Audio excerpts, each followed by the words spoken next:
తాడి ప్రకాష్ గారు మంచి విశ్లేషణలతోటి పరిచయాలతోటి మమ్మల్ని అందరినీ ఎప్పుడూ ఆదరించే తాడి ప్రకాష్ గారు.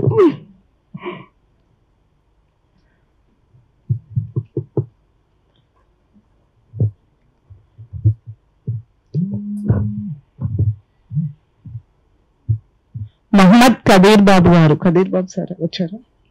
రాలేదు, ఆన్ ది వే. ఓకే. స్వర్ణ కిలారి గారు. యాత్రలంటే మహా ఇష్టం, అందుకని చెప్పి ఇంటియానం 1 ఇంటియానం 2 అనుకుంటూ 2.0 తోటి యాత్ర రచన చేశారు స్వర్ణ కిలారి గారు. మహమ్మద్ కబీర్ బాబు గారు ఆన్ ది వేలో ఉన్నారు. సభని అధ్యక్షత వహించవలసిందిగా వేణుగోపాల్ గారిని కోరుకుంటున్నాను. మరి ఓకే ఓకే కుమార్ గారిని వేదికను అలంకరించవలసిందిగా కోరుతున్నాం. రచయిత.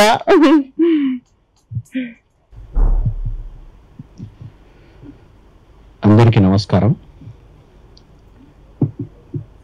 ఈ సాయంత్రం మనము రష్యా నుంచి ప్రేమతో అనే పుస్తకాన్ని ఆవిష్కరించుకోబోయే ముందు ఈ రష్యా నుంచి ప్రేమతో ఈ పుస్తకానికి ప్రేరణనిచ్చిన రష్యా ప్రయాణం కుమార్ కోనపరాజు రచయిత గారికి ప్రేరణనిచ్చిన ప్రయాణము, అందులో నేను కూడా భాగస్వామిని. అందరం కలిసి ఒక 4 కలిసి రష్యాకు వెళ్ళడం జరిగింది. చిన్నప్పటి నుంచి ఈ పుస్తకాలు, రష్యా పుస్తకాలు చదివి రష్యన్ నవలలు, కథలు, తర్వాత ఆ సాహిత్యంతో విపరీతమైనటువంటి పరిచయం కలిగిన జనరేషన్ మాది. ఇప్పుడు ఆ పుస్తకాలు అందుబాటులో లేవు.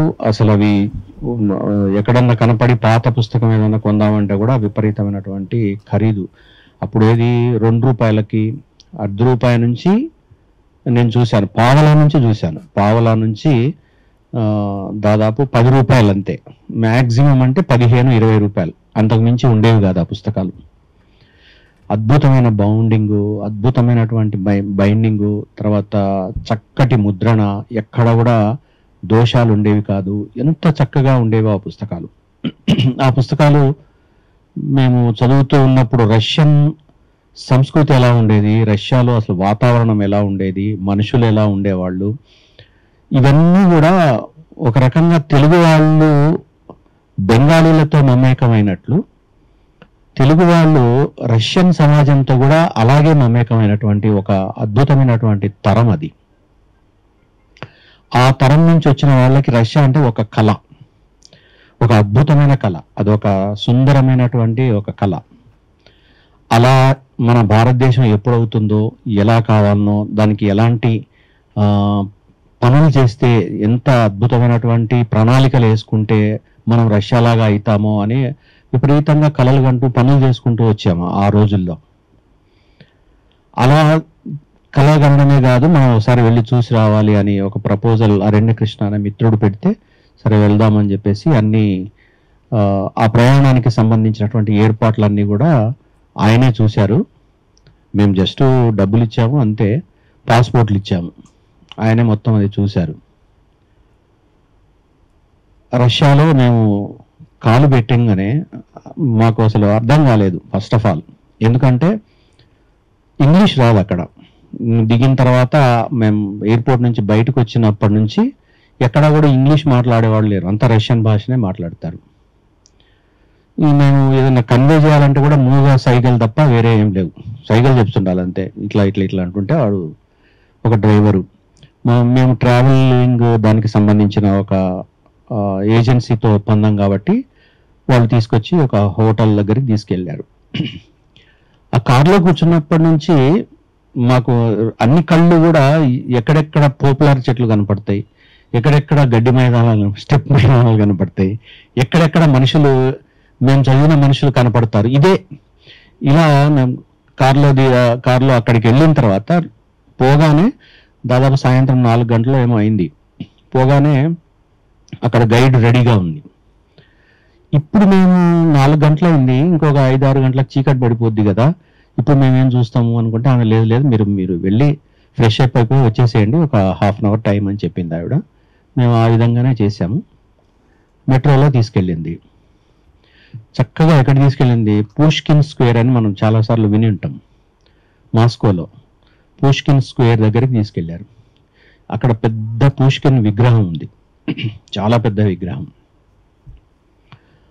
మనకందరికీ తెలుసు పుష్కిన్ రష్యా వాడు కాదు. అంటే పుష్కిన్ వాళ్ళ తాతలు ఎప్పుడో నమీబియా నుంచి, ఆఫ్రికా నమీబియా దేశం నుంచి ఇక్కడికి వలస వచ్చారు. ఆయన బ్లాక్ పుష్కిన్, ఆయన వైట్ కాదు. ఆయన ఆ దేశం వాళ్ళు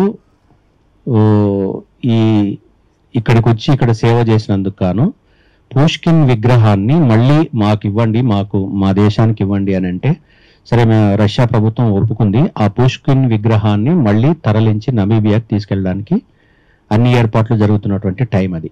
అంటే పుష్కిన్ స్క్వేర్లో పుష్కిన్ విగ్రహం ఇంకా ఉండదు. ఆ టైంలో మేము అక్కడికి వెళ్ళాము. పుష్కిన్ విగ్రహాన్ని తడిమి చూసి దాని చుట్టూ ఫోటోలు దిగి ఒక రకమైన ఆనందాన్ని పొందాము. ఇదంతా మీరు ఈ ట్రావెల్లో అంతా కూడా మీరు ఆ పుస్తకంలో చూడొచ్చు. నేనేం చెప్తున్నానంటే, 2 నగరాలు మేము చూసాం రష్యాలో. ఒకటి మాస్కో, రెండోది సెయింట్ పీటర్స్బర్గ్. ఈ 2 నగరాలు ఒకదానికొకటి అసలు పోలికే లేవు. ఇంకా చాలా ఉన్నాయి, స్లోవేకియా, చాలా స్టోవ్ అని, ఇంకో ఏవో చాలా నగరాలు ఉన్నాయి, మంచి మంచి నగరాలు ఉన్నాయి. కానీ మేము వెళ్ళింది ఇవి 2 చూద్దామనే వెళ్ళాము.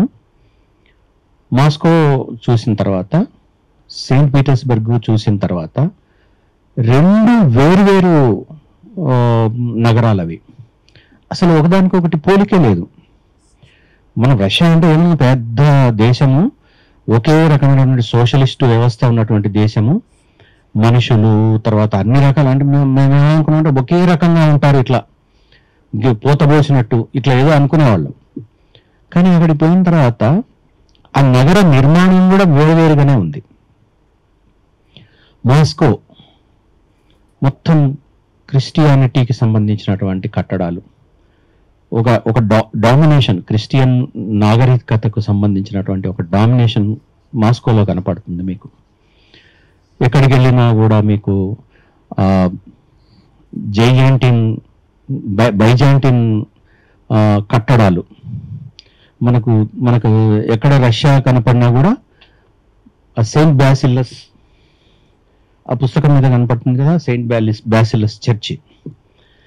దాదాపుగా కట్టడాలన్నీ కూడా ఆ బైజాంటిన్ కట్టడాలే కనపడతాయి మాస్కోలో. తర్వాత క్రిస్టియన్ సంబంధించినటువంటి అనేక రకాలైనటువంటి రూపాలతో ఆ నగరం విలసిల్లుతుంటది. అది మా రష్యాకి రాజధాని, కమ్యూనిస్టు రష్యాకి రాజధాని. సరే, సెయింట్ పీటర్స్బర్గ్కి వెళ్ళామనుకోండి. సెయింట్ పీటర్స్బర్గ్ నగరం అనేది నాకైతే, నేను పర్సనల్గా నేను ఫీల్ అయింది ఏంటంటే, అది ఒక పోయం. ఆ నగరం అనేది ఒక అద్భుతమైనటువంటి కావ్యం. అంతకుమించి నేను వర్ణించలేను దాన్ని. అంత అందమైనటువంటి నగరం. నేను చాలా చూశాను, అమెరికాలో, న్యూయార్క్, చాలా నగరాలు చూశాను, వాషింగ్టన్ DC ఇట్లాంటివన్నీ చూశాను. కానీ తర్వాత ఉజ్బెకిస్తాన్ వెళ్ళాను, థాయిలాండ్ వెళ్ళాను, చాలా 4-5 దేశాలు తిరిగాను. కానీ అట్లాంటి నగరం అయితే నాకు కనపడలేదు. సాయంత్రం మీకు 4-5 తర్వాత చీకటి పడుతుంది. ఎంత విశాలంగా ఉంటాయి రోడ్లు అంటే అంత విశాలంగా ఉంటాయి.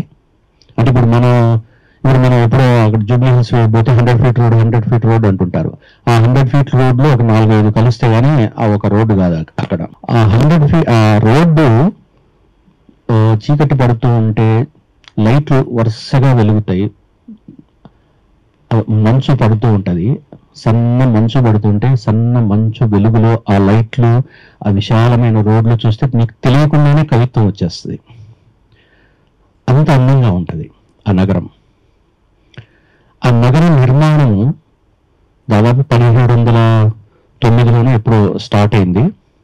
ఒక చిన్న నేవా నది అని పీటర్స్బర్గ్ మధ్యలో ఒక నది ఉంటది, నేవా నది. ఆ నేవా నది ఐలాండ్లో స్టార్ట్ అయినటువంటి నగరం అది. పీటర్ ది గ్రేట్ అనే అప్పటి జార్ చక్రవర్తి స్టార్ట్ చేసినటువంటి నగరం అది. ఆ నగరము అది పెరుగుతూ పెరుగుతూ పోతే, నేను ఇప్పుడు ఇందాక చెప్పాను మాస్కో వచ్చేసి బైజాంటిన్ కట్టడాలు అన్నీ అవన్నీ, ఇక్కడికి వచ్చేసరికి మీకు అంతా కూడా పిరమిడ్ల నిర్మాణం లాగా ఉంటాయి. ఈ నగర నిర్మాణానికి ఆద్యుడు లేదా మొట్టమొదటి ఆర్కిటెక్ట్ వచ్చేసి ఇటాలియన్ ఆర్కిటెక్ట్ ట్రెజ్జిని అనేవాడు.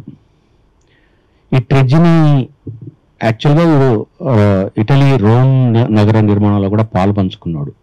అతను పీటర్స్బర్గ్ నిర్మాణంలో అతని మెయిన్, పీటర్ ముందు అతన్ని నియమించాడు. ఇప్పుడు ఏదన్నా మనకు ఆర్కిటెక్చరు లేకుంటే నగర నిర్మాణం అంటే మనకు తెలియదు యాక్చువల్గా. ఎందుకంటే అతని ప్లాన్ ఎలా ఉంటుందంటే, రోడ్డు ఒక 100 అడుగుల రోడ్డు అనుకుందాం కాసేపు. 100 అడుగుల రోడ్డు ఉంటే దాంట్లో 25% మాత్రమే కట్టడం ఉండాలి. అంటే రోడ్డు 100 అడుగులు ఉంటే 25 అడుగుల ఎత్తు మాత్రమే కట్టడాలు ఉండాలి. అది మొత్తం నగరం అంతా అలాగే కనపడుతుంది. పెద్ద పెద్ద భవనాలు, రాజులవి, లేకుంటే లైబ్రరీలు, లేకుంటే స్కూళ్ళు, లేకుంటే ఇంకో కొన్ని హిస్టారికల్ ప్లేసెస్ ఉంటే అక్కడ మటుకు పెద్ద కట్టడాలు ఉంటాయి. మిగతా అంతా ఒకటే ఉంటుంది. మ్యాథమెటికల్గా ఉంటుంది. ఎటు చూసి మనం ఎటు పోయి ఎటు వస్తున్నామో అనేది గుర్తుపెట్టుకోకపోతే అంత జిగ్జాగ్గా ఉండదు, కంప్లీట్ మ్యాథమెటికల్గా ఉంటుంది. అది ఆ నగరం యొక్క ప్రత్యేకత. ఇంకా మీకు సెయింట్ పీటర్స్బర్గ్ గురించి, ఆ రచయితల గురించి తెలిసిందే. గోగోల్ మనకు రష్యాలో బాగా తెలిసినటువంటి రచయిత, రష్యన్ రచయిత. గోగోల్కి ఎందుకో పీటర్స్బర్గ్ అంటే ఇష్టం లేదు. ఆయన ఎందుకో ఇష్టపడలేదు పీటర్స్బర్గ్. ఆయన ఎక్కువగా మాస్కోని ఇష్టపడ్డాడు. గోగోల్ ఏమంటాడంటే, Russia is for Moscow and Petersburg is for Russia అని అంటాడు. గోగోల్ రచనల్లో, ప్రతి రచనల్లో కూడా ఈ అక్కడ ఉండే పీటర్స్బర్గ్లో ఉండే కలత చెందిన సమాజంలో చిన్న చిన్న బడుగు జీవులు, వాళ్ళ గురించి విపరీతంగా రాస్తాడు ఆయన. క్లర్క్స్ గురించి ఎక్కువగా ఆయన రాసింది. ఓవర్ కోట్ కానీ ఆయన రచనల్లో క్లర్కుల గురించి ఎందుకో మరి ఆయన ఎక్కువగా రాశాడు. తర్వాత మీకు ఇందాక పుష్కిన్ గురించి చెప్పాను కదా. పుష్కిన్ యాక్చువల్గా తన పీటర్స్బర్గ్ మీద తనకి ఎంత వ్యామోహం ఉండిందంటే ఆయనకి, ఆయన ఒక బ్రాంజ్ హార్స్మెన్ అని ఒక నవల రాశాడు. నవల కూడా కాదు, ఒక కావ్యం రాశాడు. ఈ కావ్యం నిండా అప్పటికి డిసెంబరిస్ట్ మూవ్మెంట్ బాగా పీక్స్లో రాబోతున్నటువంటి కాలం అది.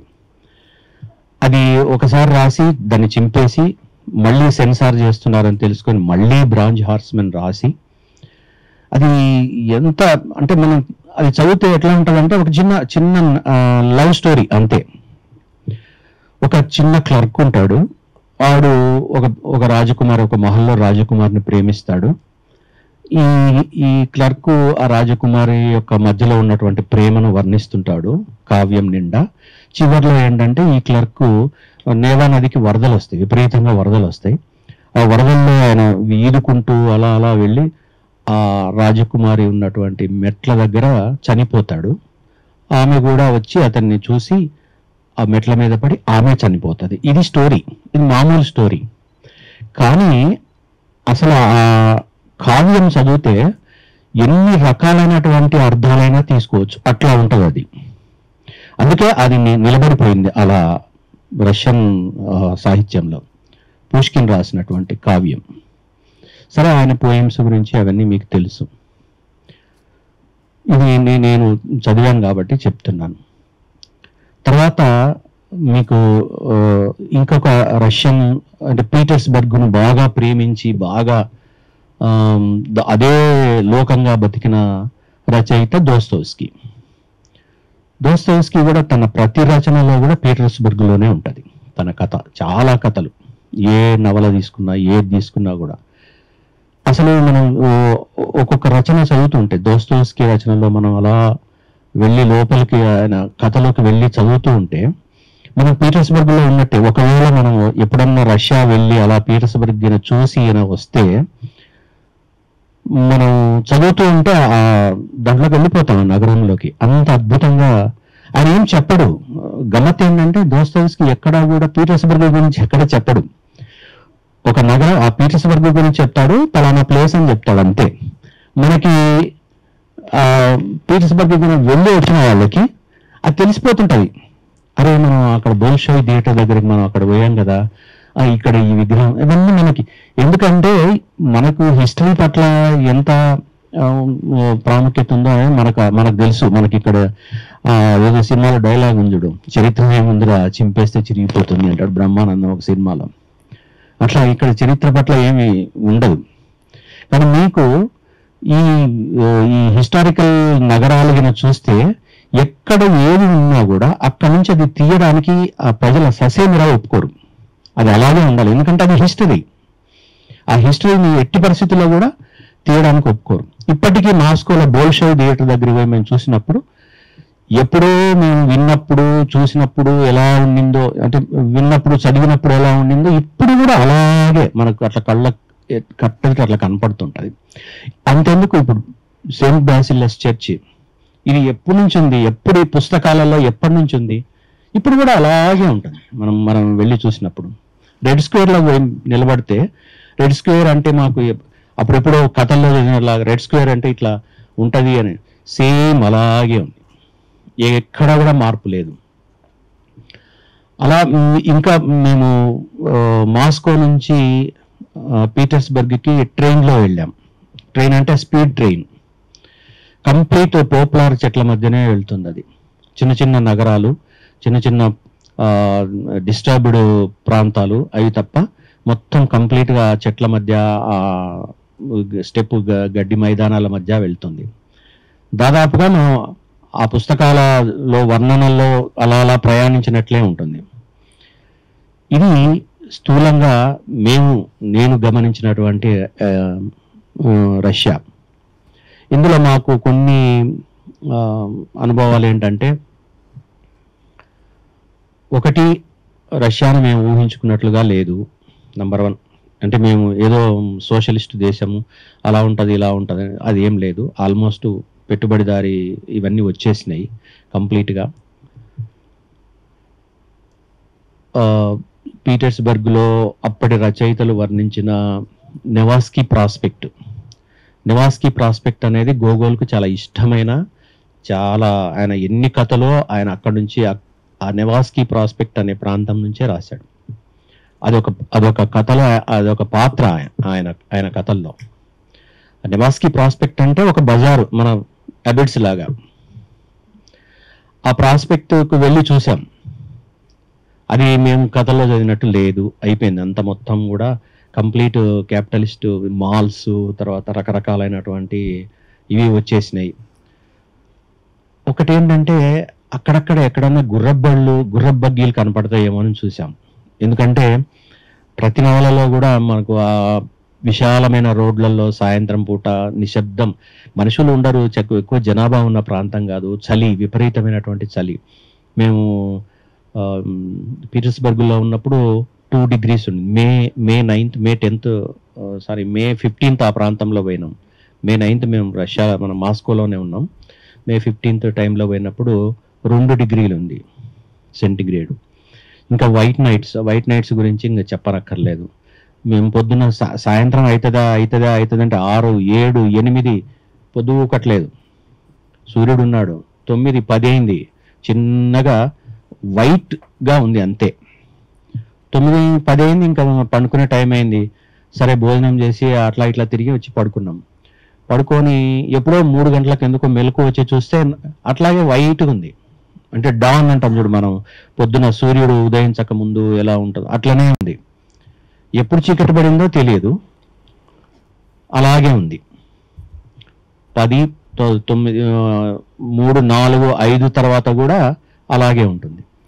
అంటే వైట్ నైట్స్ అనే పేరుకు సార్థకంగా ఉంది అది. మేము ఆ ఎక్స్పీరియన్స్ కూడా చూసాం. సో ఇవన్నీ కలగలిపి మొత్తం తన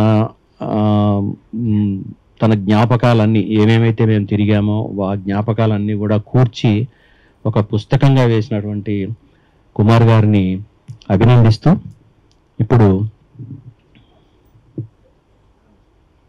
ఇప్పుడు ఆ పుస్తకాన్ని ఆవిష్కరించవలసిందిగా ప్రముఖ రచయిత, పాటల రచయిత గోరటి వెంకన్న గారిని కోరుతున్నాం.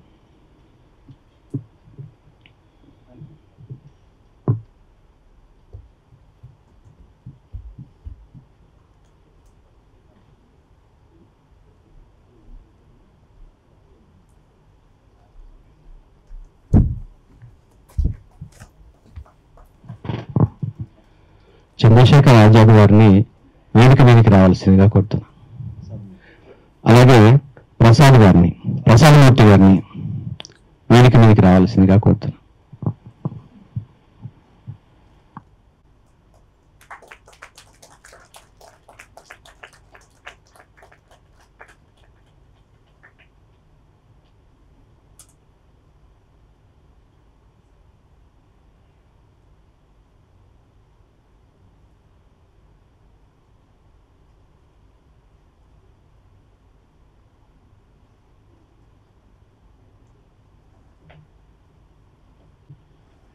సభకి నమస్కారం.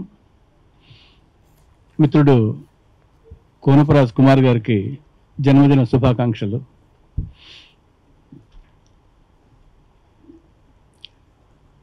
నేను ఇప్పుడే ఈ పుస్తకాన్ని చూడటం చాలా శ్రద్ధగా, చాలా అందంగా డిజైన్ చేసి మంచి ఫోటోగ్రాఫ్స్తో ఈ పుస్తకం తెచ్చారు.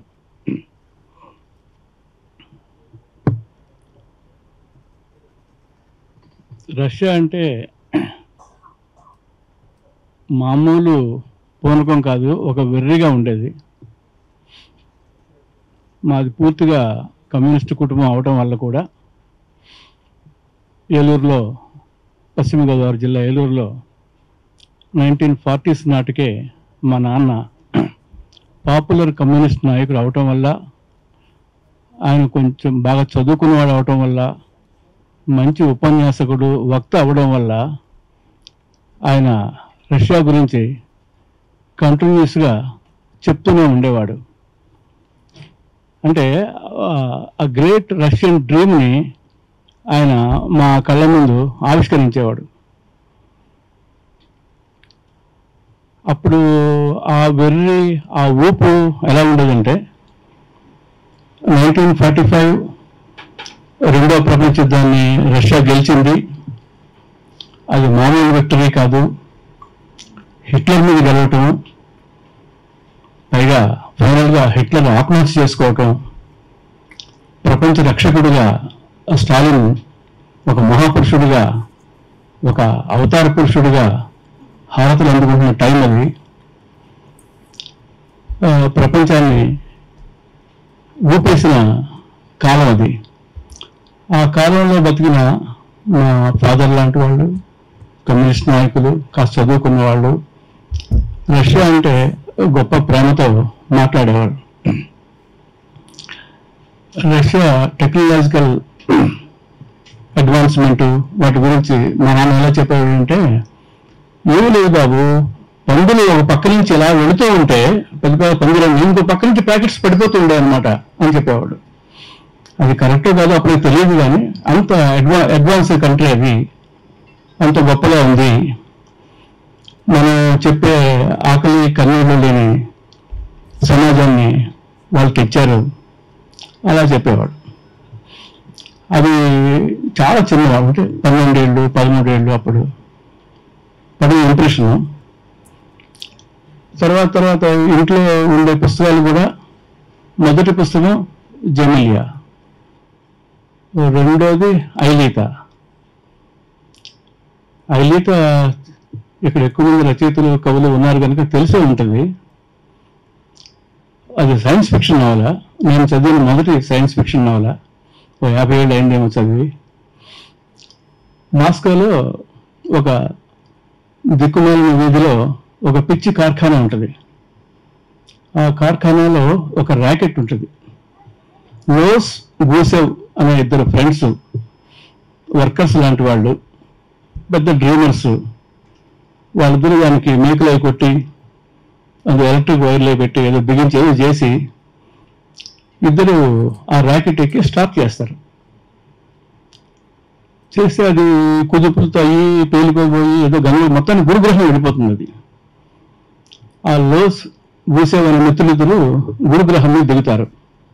అప్పుడు ఆ గ్రహం వర్ణం ఒక 10 పేజీలు ఉంటుంది. అక్కడంతా ఏమి కనిపించకపోవటము, అంతా రాగి రంగులో ఉండటము, కొన్ని కొండలు, అలా నీళ్ళు ఏమి లేకపోవటం, మనుషులు లేకపోవడం. చివరికి లిల్లీ పిట్స్ లాంటి చిన్న చిన్న మనుషులు వాళ్ళకి కనిపిస్తారు. కనిపించినప్పుడు వీళ్ళని వాళ్ళు అనుమానిస్తారు, మీరు ఎవరు, ఎక్కడి నుంచి వచ్చారంటే మేము మనుషులు అని చెప్తారు. వాళ్ళకేం అర్థం కాదు. సరే వీళ్ళని పట్టుకుని ఒక చిన్న సామ్రాజ్యం ఉంటుంది, అక్కడ తీసుకెళ్ళినప్పుడు ఆ రాజుగారికి ఒక కూతురు ఉంటుంది. ఆ అమ్మాయి పేరే ఐలీత, నవల పేరు. ఐలీత వీళ్ళని చూసి ఎందుకు ముచ్చట పడుతుంది, వీళ్ళు ఎవరో బాగున్నారు, మర్యాదగా మాట్లాడుతున్నారు, స్నేహపూర్వకంగా ఉన్నారు అని వీళ్ళకి ఎంతో బాగా మాట్లాడుతుంది. కొంతకాలం అక్కడ ఉంటారు. వాళ్ళు వీళ్ళని చాలా బాగా చూస్తారు. నా సరి గుర్తులేదు. ఐలీత వీళ్ళలో ఒక ఇష్టపడుతుంది, ప్రేమ కదా అది బేసిక్గా. తర్వాత వాళ్ళు మళ్ళీ కొంతకాలానికి ఆ రాకెట్ ఎక్కి మళ్ళీ స్టార్ట్ చేస్తే ఆ డొక్కు రాకెట్ వచ్చి మళ్ళీ మాస్కోలో పడుతుంది కుదుపులతో. వాళ్ళిద్దరూ దిగి కార్ఖానాకి వెళ్తారు. అప్పుడు రాకెట్లో ఒక మూల నుంచి, లాస్ట్ పేజ్ ఏంటంటే ఒక మూల నుంచి ఒక సన్నటి మాటలు లాంటివి, సంకేతాలు లాంటివి వినిపిస్తూ ఉంటాయి. అప్పుడు వాళ్ళు గబగబా వెళ్ళి అక్కడ ఏదో చిన్న ఒక రేడియో లాంటివి ఏదో అలాంటివి వైర్లెస్ డివైస్ ఏదో తీసి చూస్తే ఐలీత వాళ్ళని పిలుస్తూ ఉంటుంది వీళ్ళని. ఆ లాంగ్వేజ్ అర్థం కాదు. అప్పుడు రైటర్ మాత్రం, ఓ నా ప్రీతమా, నేను నీకోసం నిరీక్షిస్తున్నాను, నీకోసం వెయిట్ చేస్తున్నాను, నేను నీకోసం ఉన్నాను, మీరు నాకు కావాలి అని అంటూ ఉంటుంది అనమాట. అలా నవల ఎండ్ అవుద్ది. నేను ఐలీత కోసం 25 ఏళ్ళనే వెయిట్ చేశా, వస్తుందేమో ఇక్కడికని, కుదరలేదు. అలాగా రష్యా గురించి ఇవాళ అందరూ వచ్చారు. వెంకన్న గారు, ప్రసాదమూర్తి గారు, స్వర్ణకిలారి గారు అందరూ వచ్చారు. వాళ్ళు కూడా వస్తే చాలా బాగుండేది. ఆవిడ చిన్న పని మిస్ అయ్యారు. ఈ పుస్తకంలో ఒక 4-5 ఒక్కొక్క పేరా రాశాము. వినూత్న సుధాకర్ గారు రాశారు. ఓల్గా గారు రష్యా గురించి రాస్తూ, చాలా బాగా రాస్తూ, రష్యాలో రచయితలు, కవుల జ్ఞాపకాలని, వాళ్ళ మ్యూజియంస్ని, వాళ్ళ స్మృతి చిహ్నాలని చాలా బాగా ప్రిజర్వ్ చేశారు. అది చాలా గొప్ప పని. అయితే ఆ రచయితల ఆలోచనలు కూడా వాళ్ళు అనుసరిస్తే బాగుండేది అని రాశారు. అది చాలా మంచి మాట అనిపించింది. రష్యా గురించి మేము సిపిఐ అనే పార్టీకి దగ్గరగా ఉండేవాళ్ళం కనుక ఎక్కువ మంది విజయవాడ నుంచి రష్యా వెళ్ళి వస్తూ ఉండేవారు. మాస్కో వెళ్ళి వాళ్ళన్నీ చాలా విషయాలు చెప్తూ ఉండేవారు. అప్పట్లో విజయవాడ అంటే 72-74 ఆ టైంలో మైకోస్కి లెనిన్ కావ్యం చాలా ఇన్స్పైర్ చేసింది, ఒకప్పటి మహాప్రస్థానం లాగా. మీకు తెలుసు అది, ఇది అదను లెనిన్ కథను రచించేదను నేడు, లెనిన్ బ్రతుకు జనం కొరకు ధ్వనించేదను నేను అని ఉంటుంది. చాలా ఎఫెక్టివ్గా, చాలా పవర్ఫుల్గా ఉంటుంది. మైకోస్కి కవిత్వాన్ని శ్రీశ్రీ ట్రాన్స్లేట్ చేశారు. అందులో ఒక స్టాంజా ఏంటంటే, విద్యుత్ కిరణాలు ఉక్కును తినేసినట్టు పెట్టుబడిదారీ విధానపు రోజులు నిండాయి, అప్పుడు కాలం కడుపుతో ఉండి కార్ల్ మార్క్స్ని ప్రశ్నించింది అని ట్రాన్స్లేట్ చేశారు. ఆ మాటలు చాలా కాలం విన్నాడేవి. అంత ఒక గొప్ప ఇమేజ్ని, గొప్ప ఎక్స్ప్రెషన్ని చాలా ఈజీగా, పవర్ఫుల్గా ఉండేదని అలా చెప్పడం చాలా బాగా అనిపించింది.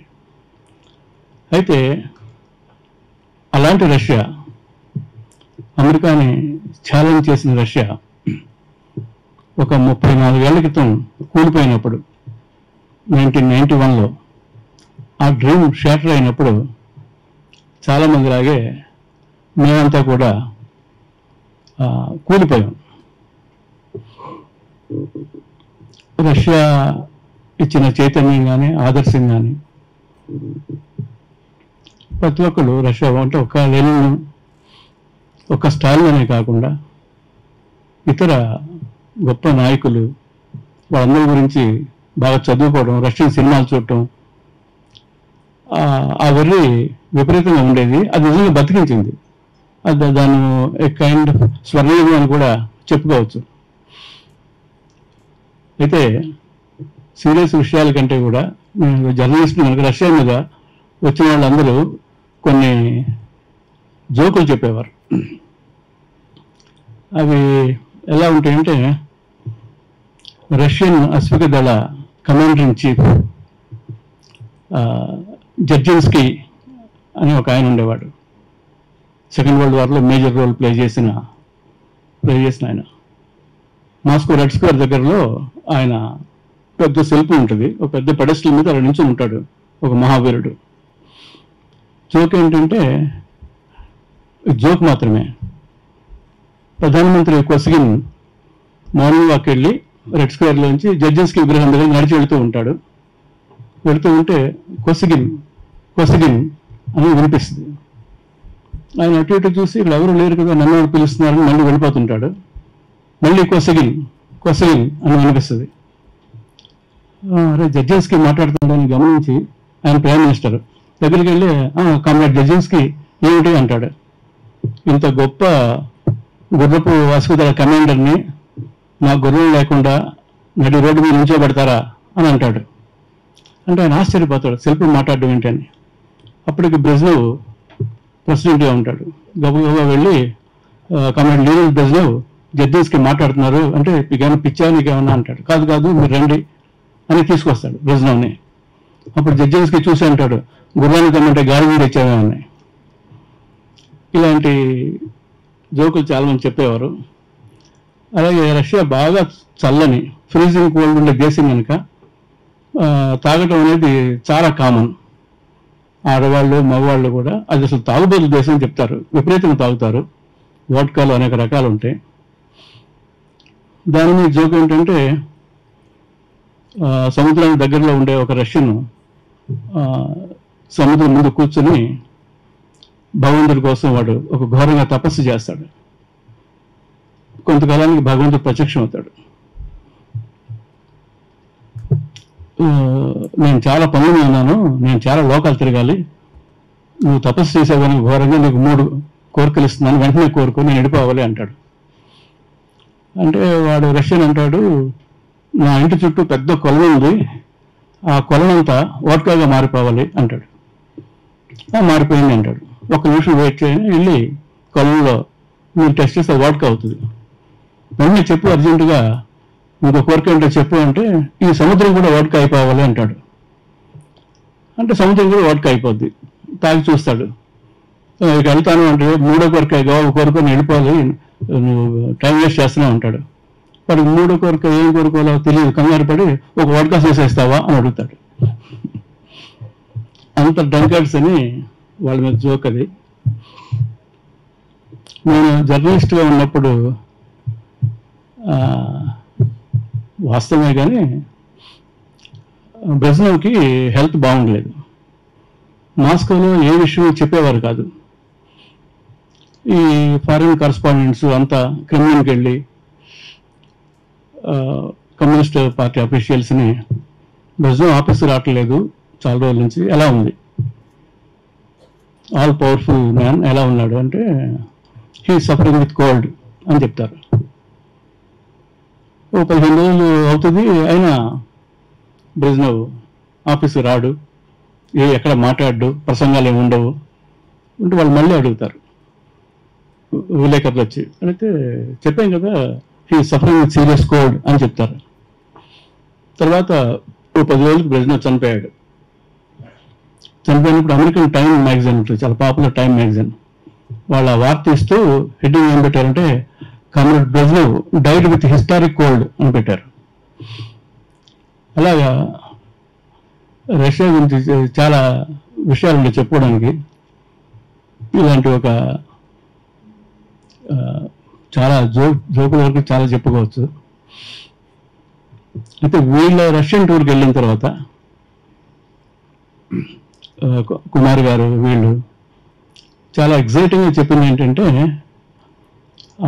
సోషలిజం కూలిపోయింది, మళ్ళీ పెట్టుబడిదారీ విధానం అంతకంటే దారుణమైన పరిస్థితులు దాపురించి ఉన్నాయి అక్కడ అని మనం వింటున్నది కొంత వాస్తవం అయినప్పటికీ వాళ్ళ కల్చర్ని కానీ వాళ్ళ ఆర్ట్ని కానీ చాలా అద్భుతంగా వాళ్ళు కాపాడుకున్నారు. దాన్ని అంతా ప్రిజర్వ్ చేశారు వాళ్ళు. ఇంకా అది ఒక పెద్ద ఆర్ట్ మ్యూజియం లాగా ఉండింది. అది టాల్స్టాయ్ ఇల్లు కావచ్చు, పుష్కిన్ సమాధి కావచ్చు, గోగోల్డ్గా ఏదైనా సరే చేశారు. వాళ్ళు గొప్పగా వాళ్ళ కల్చర్ని, రష్యన్నెస్ అనే దాన్ని వాళ్ళు కాపాడుకున్నారు అని వాళ్ళు చెప్పారు. నిజంగా చూడాలనిపించేంత ఉత్సాహంగా అనిపించింది.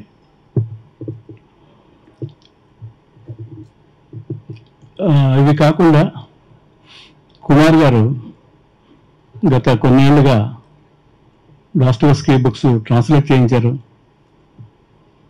కథలు, రష్యన్ రచయితల కథలు పెద్దగా చేయించారు, అవన్నీ వచ్చేశారు. అది చాలా పెద్ద ఫీట్. అది మామూలుగా ఒకళ్ళు అనుకుని చేసేంత చిన్న పని ఏమీ కాదు. ఆయన కంటిన్యూస్గా కొన్ని ఏళ్ళుగా ఆ పని మీద ఉన్నారు. అనువాదం చేయించడం అంటే వాళ్ళకి పే చేయాలి, డిజైన్ చేయించడం, కవర్ పేజ్ చేయడం అంటే దానికి బోల్డ్ అంత టైం వెచ్చించాలి. అవి అన్నీ ఆయన చేస్తున్నాడు. అంతే మేము చూస్తున్న జరిగాయి.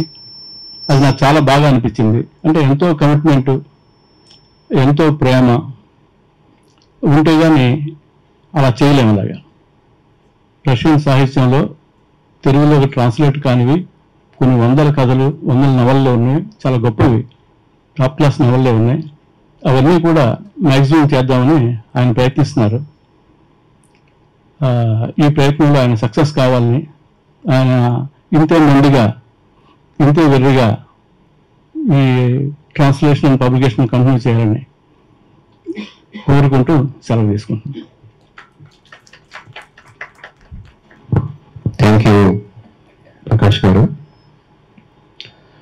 ఐలీత వస్తుందని ఆశిద్దాం. ఐలీత అంటే సోషలిస్టు ప్రభుత్వం. ఇక్కడ నేను ఒక చిన్న విషయం చెప్తాను. మేము మాస్కో వెళ్ళినప్పుడు మేము చెప్పాను కదా, మేము హోటల్లో దిగాము, మెట్రో ఎక్కి పుష్కిన్ స్క్వేర్కి వెళ్ళాము. అక్కడికి వెళ్ళిన తర్వాత మేము చూసింది ఏంటంటే, ఆ రోజు మే 9th సెకండ్ వరల్డ్ వార్ గెలిచిన రోజు. రష్యా సెకండ్ వరల్డ్ వార్లో జర్మనీ పైన గెలిచిన రోజు. మొత్తం ఒక ట్రయల్ ఆయుధాలు, మొత్తం రష్యా యొక్క యుద్ధ సంపత్తి అంతా పెరేడ్ జరుగుతూ ఉంది. ట్రయల్ పెరేడ్ అది. నాకు అందులో ఏంటంటే T-32 అనే ట్యాంక్, యుద్ధ ట్యాంక్ అనేది నాకు చాలా చాలా ఇష్టమైనటువంటి అదొక స్టోరీ. అది T-32 అనేది సినిమాలు కూడా వచ్చినాయి దాని మీద. ఈ మధ్య మీరు అమెజాన్ ప్రైమ్కో నెట్ఫ్లిక్స్లోనో T-32 అని కొడితే సినిమా కూడా మీకు కనపడుతుంది. అది ఆ T-32 ట్యాంక్ దగ్గరికి వెళ్ళి ఎలాగో అలాగా ముట్టుకొని వచ్చినాం దాన్ని. అంటే ఒక రకమైన పిచ్చి ఉండేది. అది గుర్తుకు తెచ్చినందుకు ధన్యవాదాలు సార్. ఇప్పుడు స్వర్ణ కిలారి గారిని మాట్లాడవలసిందిగా కోరుతున్నాను. వేదిక మీద ఉన్నటువంటి పెద్దలు, గౌరవనీయులు,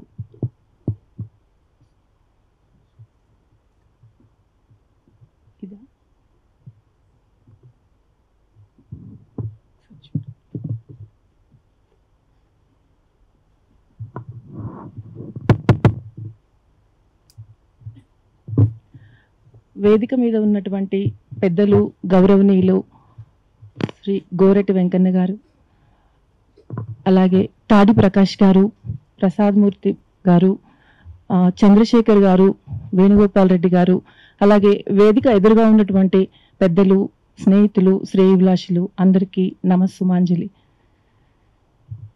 ఇంతమంది గొప్పవాళ్ల మధ్య నన్ను మాట్లాడమని చెప్పడం నా గొప్పతనంగా నేను భావించలేదు. కానీ ముఖ్యంగా ఈ మధ్యకాలంలో నేను చేసినటువంటి 45 మంది ప్లస్ 55 మంది 100 మంది స్త్రీల ప్రయాణాలకు సంబంధించినటువంటి 2 పుస్తకాలకి ఎడిటింగ్ చేయడం వల్ల ఆ ప్రయత్నానికి నాకు దొరికినటువంటి చిన్న గుర్తింపుగా మాత్రమే నేను భావిస్తున్నాను.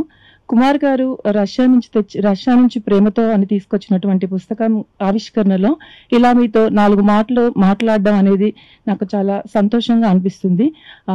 థ్యాంక్ యూ కుమార్ గారు ఫర్ ది గ్రేట్ ఆపర్చునిటీ. అలాగే ఈ మధ్య కాలంలో అంటే నేను గమనిస్తున్నటువంటి ఒక 2-3 సంవత్సరాల కాలంలో యాత్రా సాహిత్యం కొంచెం చైతన్యవంతమైందని అనిపిస్తుంది. దానికి ఉదాహరణగా నేను ఈ మధ్య చూసినటువంటి ఒక యూనిక్ స్టైల్ ఆఫ్ బుక్స్ ఒక 4 చూశాను.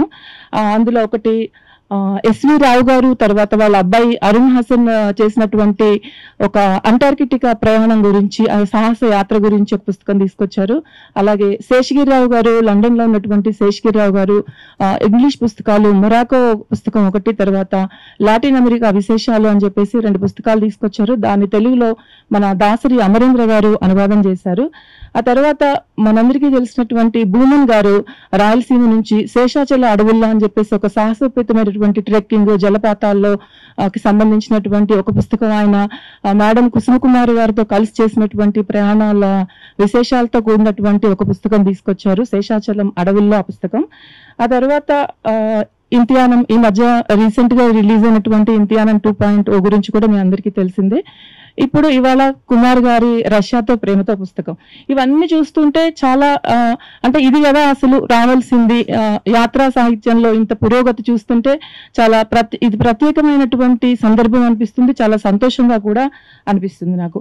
ప్రయాణాలు చేయడం ఒక రకమైనటువంటి ఆనందం, అనుభూతి అయితే వాటిని డాక్యుమెంట్ చేయడం అనేది చాలా అవసరం అని నేను అనుకుంటాను. అంటే అది ప్రయాణం చేయడం ఒక ఎత్తైతే దాన్ని పుస్తకంలాగా తీసుకురావడం అనేది అంత ఈజీ కాదు, చిన్న కథ కాదు, చిన్న కష్టం కాదు అని అనిపిస్తూ ఉంటుంది నాకు.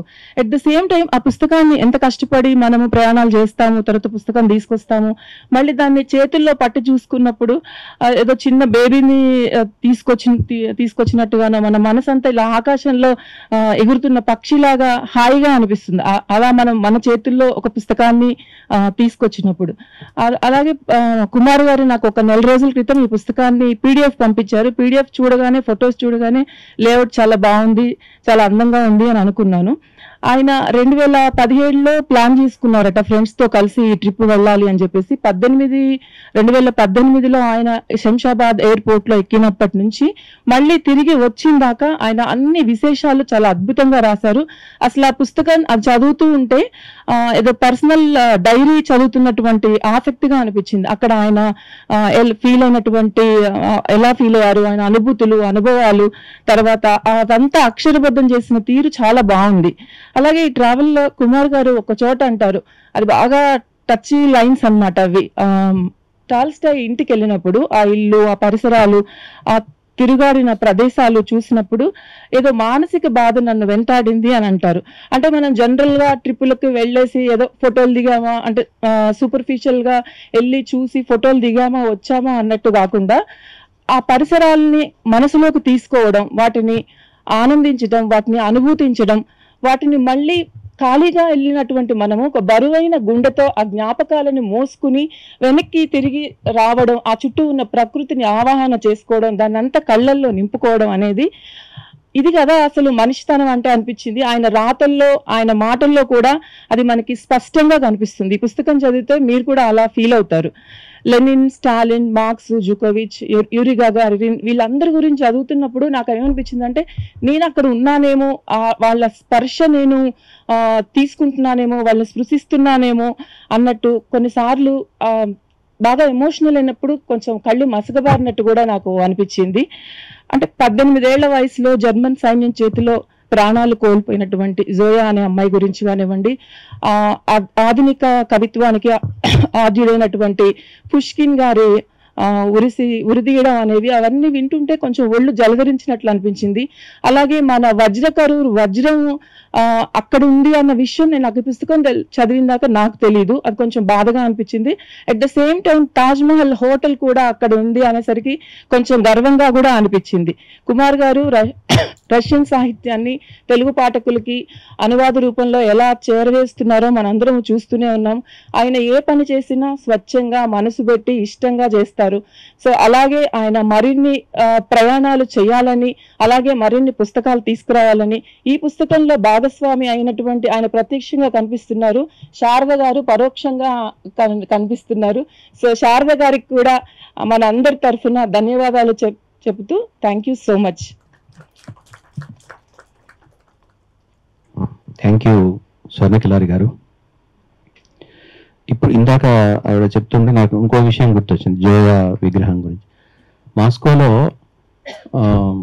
ఒక కొంత దూరం ఈ శ్మశానం ఇవన్నీ చూసిన తర్వాత మేము ఒక స్ట్రీట్కి వెళ్ళాం. దాని పేరు అర్బాత్ స్ట్రీట్. అర్బాత్ స్ట్రీట్ అనే ఒక హిస్టారికల్ బజార్. అది మన కోటి, ఇంతకుముందు కోటి ఉండేది కదా, అట్లా ఉండేది ఆ స్ట్రీటు. అయితే ఇప్పుడు ఆ స్ట్రీట్లు ఏ నగరంలో ఉండవు కాబట్టి దాని ప్రత్యేకత ఏంటి అంటే, దాదాపు రష్యన్ కళాకారులందరూ కూడా ఆ స్ట్రీట్లో ఉన్నారు. మొత్తం ఈ వాయిద్యాలు వాయించేవాళ్ళు, తర్వాత బొమ్మలు వేసేవాళ్ళు. ఇంకా గమ్మత్ ఏంటంటే, ఒక 18 ఏళ్ల అమ్మాయి ఒక రాయి మీద నిలబడి ఒక పోయంను, అక్కడ వెనక ఒక పోయిట్ ఉంటాడు, మన శ్రీశ్రీ లాగానో ఇంకా ఆరుద్ర లాగానో ఇంకొక పెద్ద కవి విగ్రహం ఉంటుంది. ఆ విగ్రహం ముందు ఒక రాయి మీద నిలబడి ఎక్స్టెంపోర్ అమ్మాయి ఆ పోయం ఇలా చదువుతూ ఉంటది. చాలా మంది అక్కడ ముందు అమ్మాయి ముందు చేరి వింటుంటారు ఆ పోయంను. అది చాలా ఆశ్చర్యం అనిపించింది నాకు. అంటే కవులు వాళ్ళు రాసినటువంటి పోయమ్స్ను ఇప్పుడు వచ్చే జనరేషన్ చదవడము, ఆ మొత్తం జనాలంతా కూడా నిలబడి ఆ పోయంను వినడము, కరతాళ ధ్వనులతో వాళ్ళని ప్రోత్సహించడము అద్భుతంగా అనిపించింది. మొత్తం ఆ స్ట్రీట్ అంతా కూడా తాగుడుబోతులు అని అనిపించుకునే వాళ్ళు కూడా అద్భుతమైన కళాఖండాలు గీసి ఓడకా తాగుతూ కూర్చున్నారు, పడిపోతూ లేస్తూ పడిపోతూ. మళ్ళీ కొంతమంది ఏమో గిటార్ తీసుకొని అద్భుతమైన రష్యన్ జానపద సంగీతాన్ని వినిపిస్తున్నారు. అసలు అదొక లోకం, ఆ స్ట్రీట్ అంతా కూడా ఒక లోకం లాగా అనిపించింది. ఇందాక స్వర్ణకిలారి గారు చెప్పారు, మేము చివరి పోయేసరికి మనకు తాజ్ మహల్ హోటల్ కనపడింది ఇడ్లీ తినడానికి. థ్యాంక్ యూ అండి గుర్తు చేసినందుకు. ఇప్పుడు చంద్రశేఖర్ ఆజాద్ గారిని మాట్లాడవలసిందిగా కోరుతున్నాను.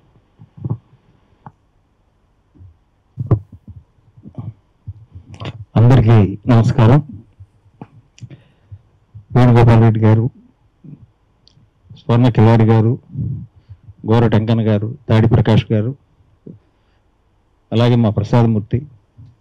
యాక్చువల్గా ఇవాళ మేము 2-3 రోజుల క్రితమే తెలిసింది ఇట్లా పుస్తకం ఆవిష్కరిస్తున్నాడు కుమారు, పిలిచాడు, అక్కడ వచ్చాము.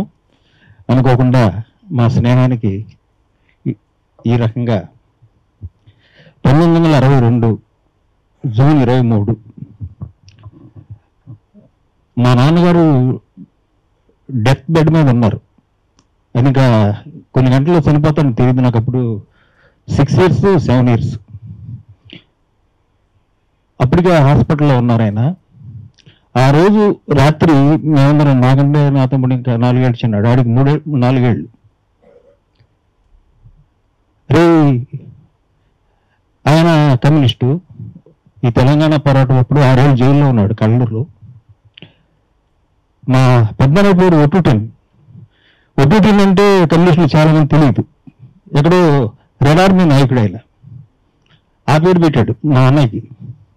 ఆ రోజు రాత్రి ఏం చెప్పాడంటే, మీరు రష్యా వెళ్ళాలి, లెనిన్ మసోలిని చూడాలి, ఇందాక ఇప్పుడు రెడ్డి గారు చెప్పిన ప్రాంతాలు ఇవన్నీ చెప్తుంటే మాకేం చిన్నపిల్లలు మాకేం తెలియదు. వెళ్ళాలి, అప్పుడే పొద్దున్నే నేను 4వ క్లాస్కి వెళ్తాను, పొద్దున్నే వచ్చి పుస్తకాలు కొని పెడతానన్నాడు. మేము పడుకున్నాము. 2 గంటల తర్వాత ఏడుపులు, చనిపోయాడు ఆయన. తర్వాత లైఫ్ ఇదంతా వస్తే రష్యా ఓ రష్యా అని నేను నవల రాశా తర్వాత కాలంలో. అది వచ్చుకోవాల, దాని మీద వేరే కథ ఉంది. దాంట్లో సన్నివేశాలు చాలా నవల్లో వాడేసాను. తర్వాత కుమార్ నాకు ఏలూరులో పరిచయం అయినప్పుడు శారద గారు వాళ్ళిద్దరు చిన్నపిల్లలు వాళ్ళ ఇంట్లో కూర్చుని కథలే చెప్తుండేవాళ్ళం. తర్వాత ప్రసాద్ మూర్తి ఎప్పుడు బీహార్లో చేస్తున్నాడు, అలా పరిచయం. అప్పటి నుంచి ఫస్ట్ నుంచి నాకు గోర్కీ బాల్యం దగ్గర నుంచి అన్ని పుస్తకాలు ఇచ్చేవాడు ఎవరు, కుమార్.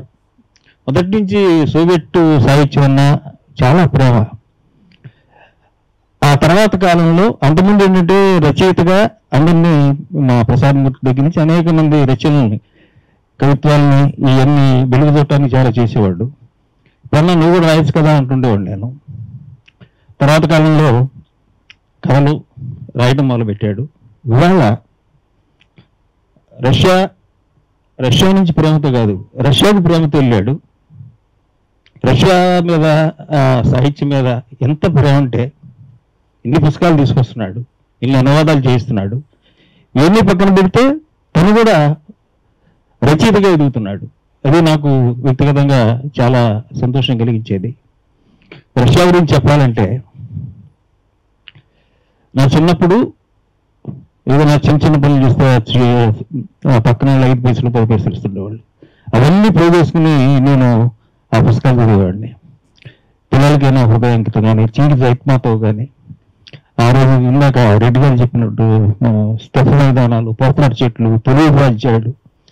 ఆ రోజుల్లో పెద్ద అప్పుడు ఇంత లేదు, అంటే ఇప్పుడు దాదాపు 50 ఏళ్ళు అవుతుంది, 50 ఏళ్ళ పైన అవుతుంది. మీకు ఇంత సరళత్వం ఎలా వచ్చింది అని అంటే, నేను అప్పుడు ఇప్పుడు రుణపడి ఉండేది సోవియట్ సాహిత్యానికి. ఆ రోజు సోవియట్ అనువాదాల్లో హైటైన్ ఎక్కడా ఉండదు. ఇక్కడ అదంతా మన దగ్గరే. ఎంత గొప్ప అమ్మ నవలు, ఏ నవలైనా చదవండి, చాలా హాయిగా ప్రశాంతంగా అక్కడున్న వైరుధ్యాలని, అక్కడున్న పోరాటాలని అద్భుతంగా చిత్రీకరిస్తారు. ఎప్పుడైతే మనం ఎక్కువ మాట్లాడుతున్నామో వితిన్ షార్ట్ పీరియడ్ 3, 4, 5, 10 తర్వాత జరిగేది కన్ఫెషన్. ఇప్పుడు జరుగుతుంది అదే. అలాంటి సరళత్వాన్ని ఇచ్చినటువంటి సోవియట్ సాహిత్యానికి నేను ఎప్పుడు రుణపడి ఉంటాను. ఇంకో చిన్న విషయం చెప్తాను. తాడి ప్రకాష్ గారు ఉన్నారు, అప్పట్లో మూడ్స్ అని నేను రాశా. ఆయన బెజవాళ్ళు ఉండేవారు. అప్పుడు నా వయసు 30 ఏళ్ళు ఎంతో. నేనే రాసి తీసుకెళ్ళాను ఆయనకి. అప్పుడు చలంగారు మ్యూజియంస్ ఇవన్నీ రాశారు.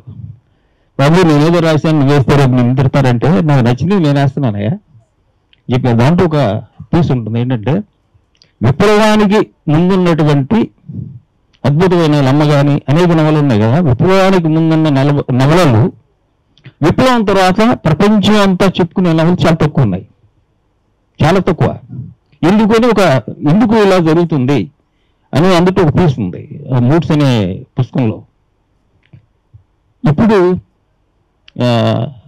కుమారు వెళ్తున్నాడు వచ్చినాక తెలిసినాక నాకు ఎంత సంతోషం వేసిందంటే, ఆయన కళ్ళతో నేను చూస్తున్నట్టు మా నాన్న స్వప్నాలని, మా నాన్న లాంటి కొన్ని వందల వేల మంది త్యాగమూర్తుల యొక్క స్వప్నాలని చూశాడు.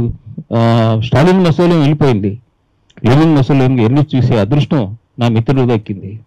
దీన్ని పెట్టాడు. ఇప్పుడే పుస్తకం తిరిగేస్తే అద్భుతమైన రంగుల చిత్రాలు కానీ, ఆ ఫొటోస్ కానీ, ఆ విజన్ కానీ గారు మాట్లాడుతుంటే చాలా విషయాలు డిస్కస్ చేసుకున్నాం. అప్పటికే చాలా ఉన్నాయి పాఠాలు నేర్చుకుంటే. సోవియట్ రష్యా నుంచి భార్యాభర్తలు ఇద్దరు పనిచేస్తుంటే పిల్లల పరిస్థితి ఏంటి అనేది ఆ రోజుల్లోనే అప్పట్లోనే నాకు, ఎందుకంటే అప్పుడు నేను చూసిన అమెరికా పక్కన అయితే నేను చూసిన రష్యా, ఈ 8 కాంపిటీషన్లు మా ఊళ్ళోనే. ఒక ఆయన ఈ పుస్తకం చెప్పేవాడు, ఒక ఆయన ఈ పుస్తకం చెప్పాడు. అమెరికా నుంచి రష్యా నుంచి ఎట్లా చివరికి అది ఒక అమ్మమైన జ్ఞాపకంగా మిగిలిపోయింది. ఇప్పుడు ఐదు ఇంకా దారుణం. ఉక్రెయిన్ కానీ ఇంకోటి కానీ ఎటుపోతున్నాం, ఏం చేస్తున్నాం, ఇది మనకు ఏదో రావాలి, మనం ఏదో మారాలి. మన మార్చడం కూడా అదేదో ఇల్లు సినిమా చూసి ఎప్పుడు అది చూసినా నాకు అర్థమైపోయింది ఏంటంటే, ఏదైనా కొంతకాలమే, ఆ తర్వాత అది తప్పుకుని ఇంకోటి రావాల్సింది. అందుకే మార్క్స్ చెప్తాడు ఏంటంటే, ఇది కాదు, దీన్ని నూతన పరిస్థితులకి అప్లై చేసుకుని కొత్త ఎత్తుగళ్ళు, కొత్త పోరాట రూపాలు చేసుకోవాలి. అవసరం ఇప్పుడు మరింతగా ఉంది. అదే సోవియట్ అనుభవం చెప్తుంది. అందరికీ ధన్యవాదాలు. మిత్రుడికి జన్మదిన శుభాకాంక్షలు. మా శారదకి, పిల్లలకి అందరికి కూడా శుభాకాంక్షలు చెప్తూ రష్యా నుంచి ఇంకొక చిన్న పిట్టకథ చెప్తాను. రష్యా వెళ్ళి ఏం చూసి వచ్చా అంటే శ్మశానం చూసి వచ్చానని. అదేంటి రష్యాలో శ్మశానం చూడడం ఏంది?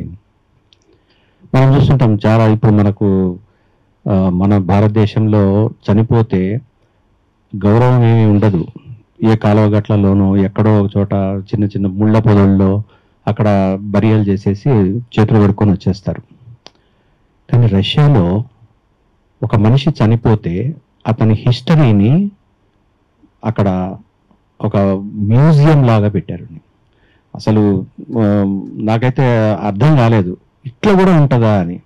శ్మశానం చూడడం అనేది ఒక పెద్ద ఎక్స్పీరియన్స్. అది శ్మశానంలో అనేక రకాలైనటువంటి పర్సనాలిటీలు, డాక్టర్లు, లాయర్లు, తర్వాత నర్తకీమణులు, రచయితలు, పెద్ద పెద్ద నాయకులు, ఆర్థికవేత్తలు, ఒకటేమిటి అందరి ఒక విగ్రహాలు, దాని కింద మొత్తం ఆ విగ్రహాలు కూడా ఎలా ఏదో మామూలుగా మనం 4 ఓడ్ల కూడలలో విగ్రహాల్లాగా ఉండవు. దానికి ఒక స్పెషల్ ఒక ఆర్కిటెక్ట్తో చేసినటువంటి విగ్రహాలు అవి. అద్భుతమైనటువంటి ఆ శిల్ప సంపద అది చూసిన తర్వాత నాకైతే చాలా చాలా రోజులు అవే గుర్తొచ్చింది. థ్యాంక్ యూ చంద్రశేఖర్ ఆజాద్ గారు.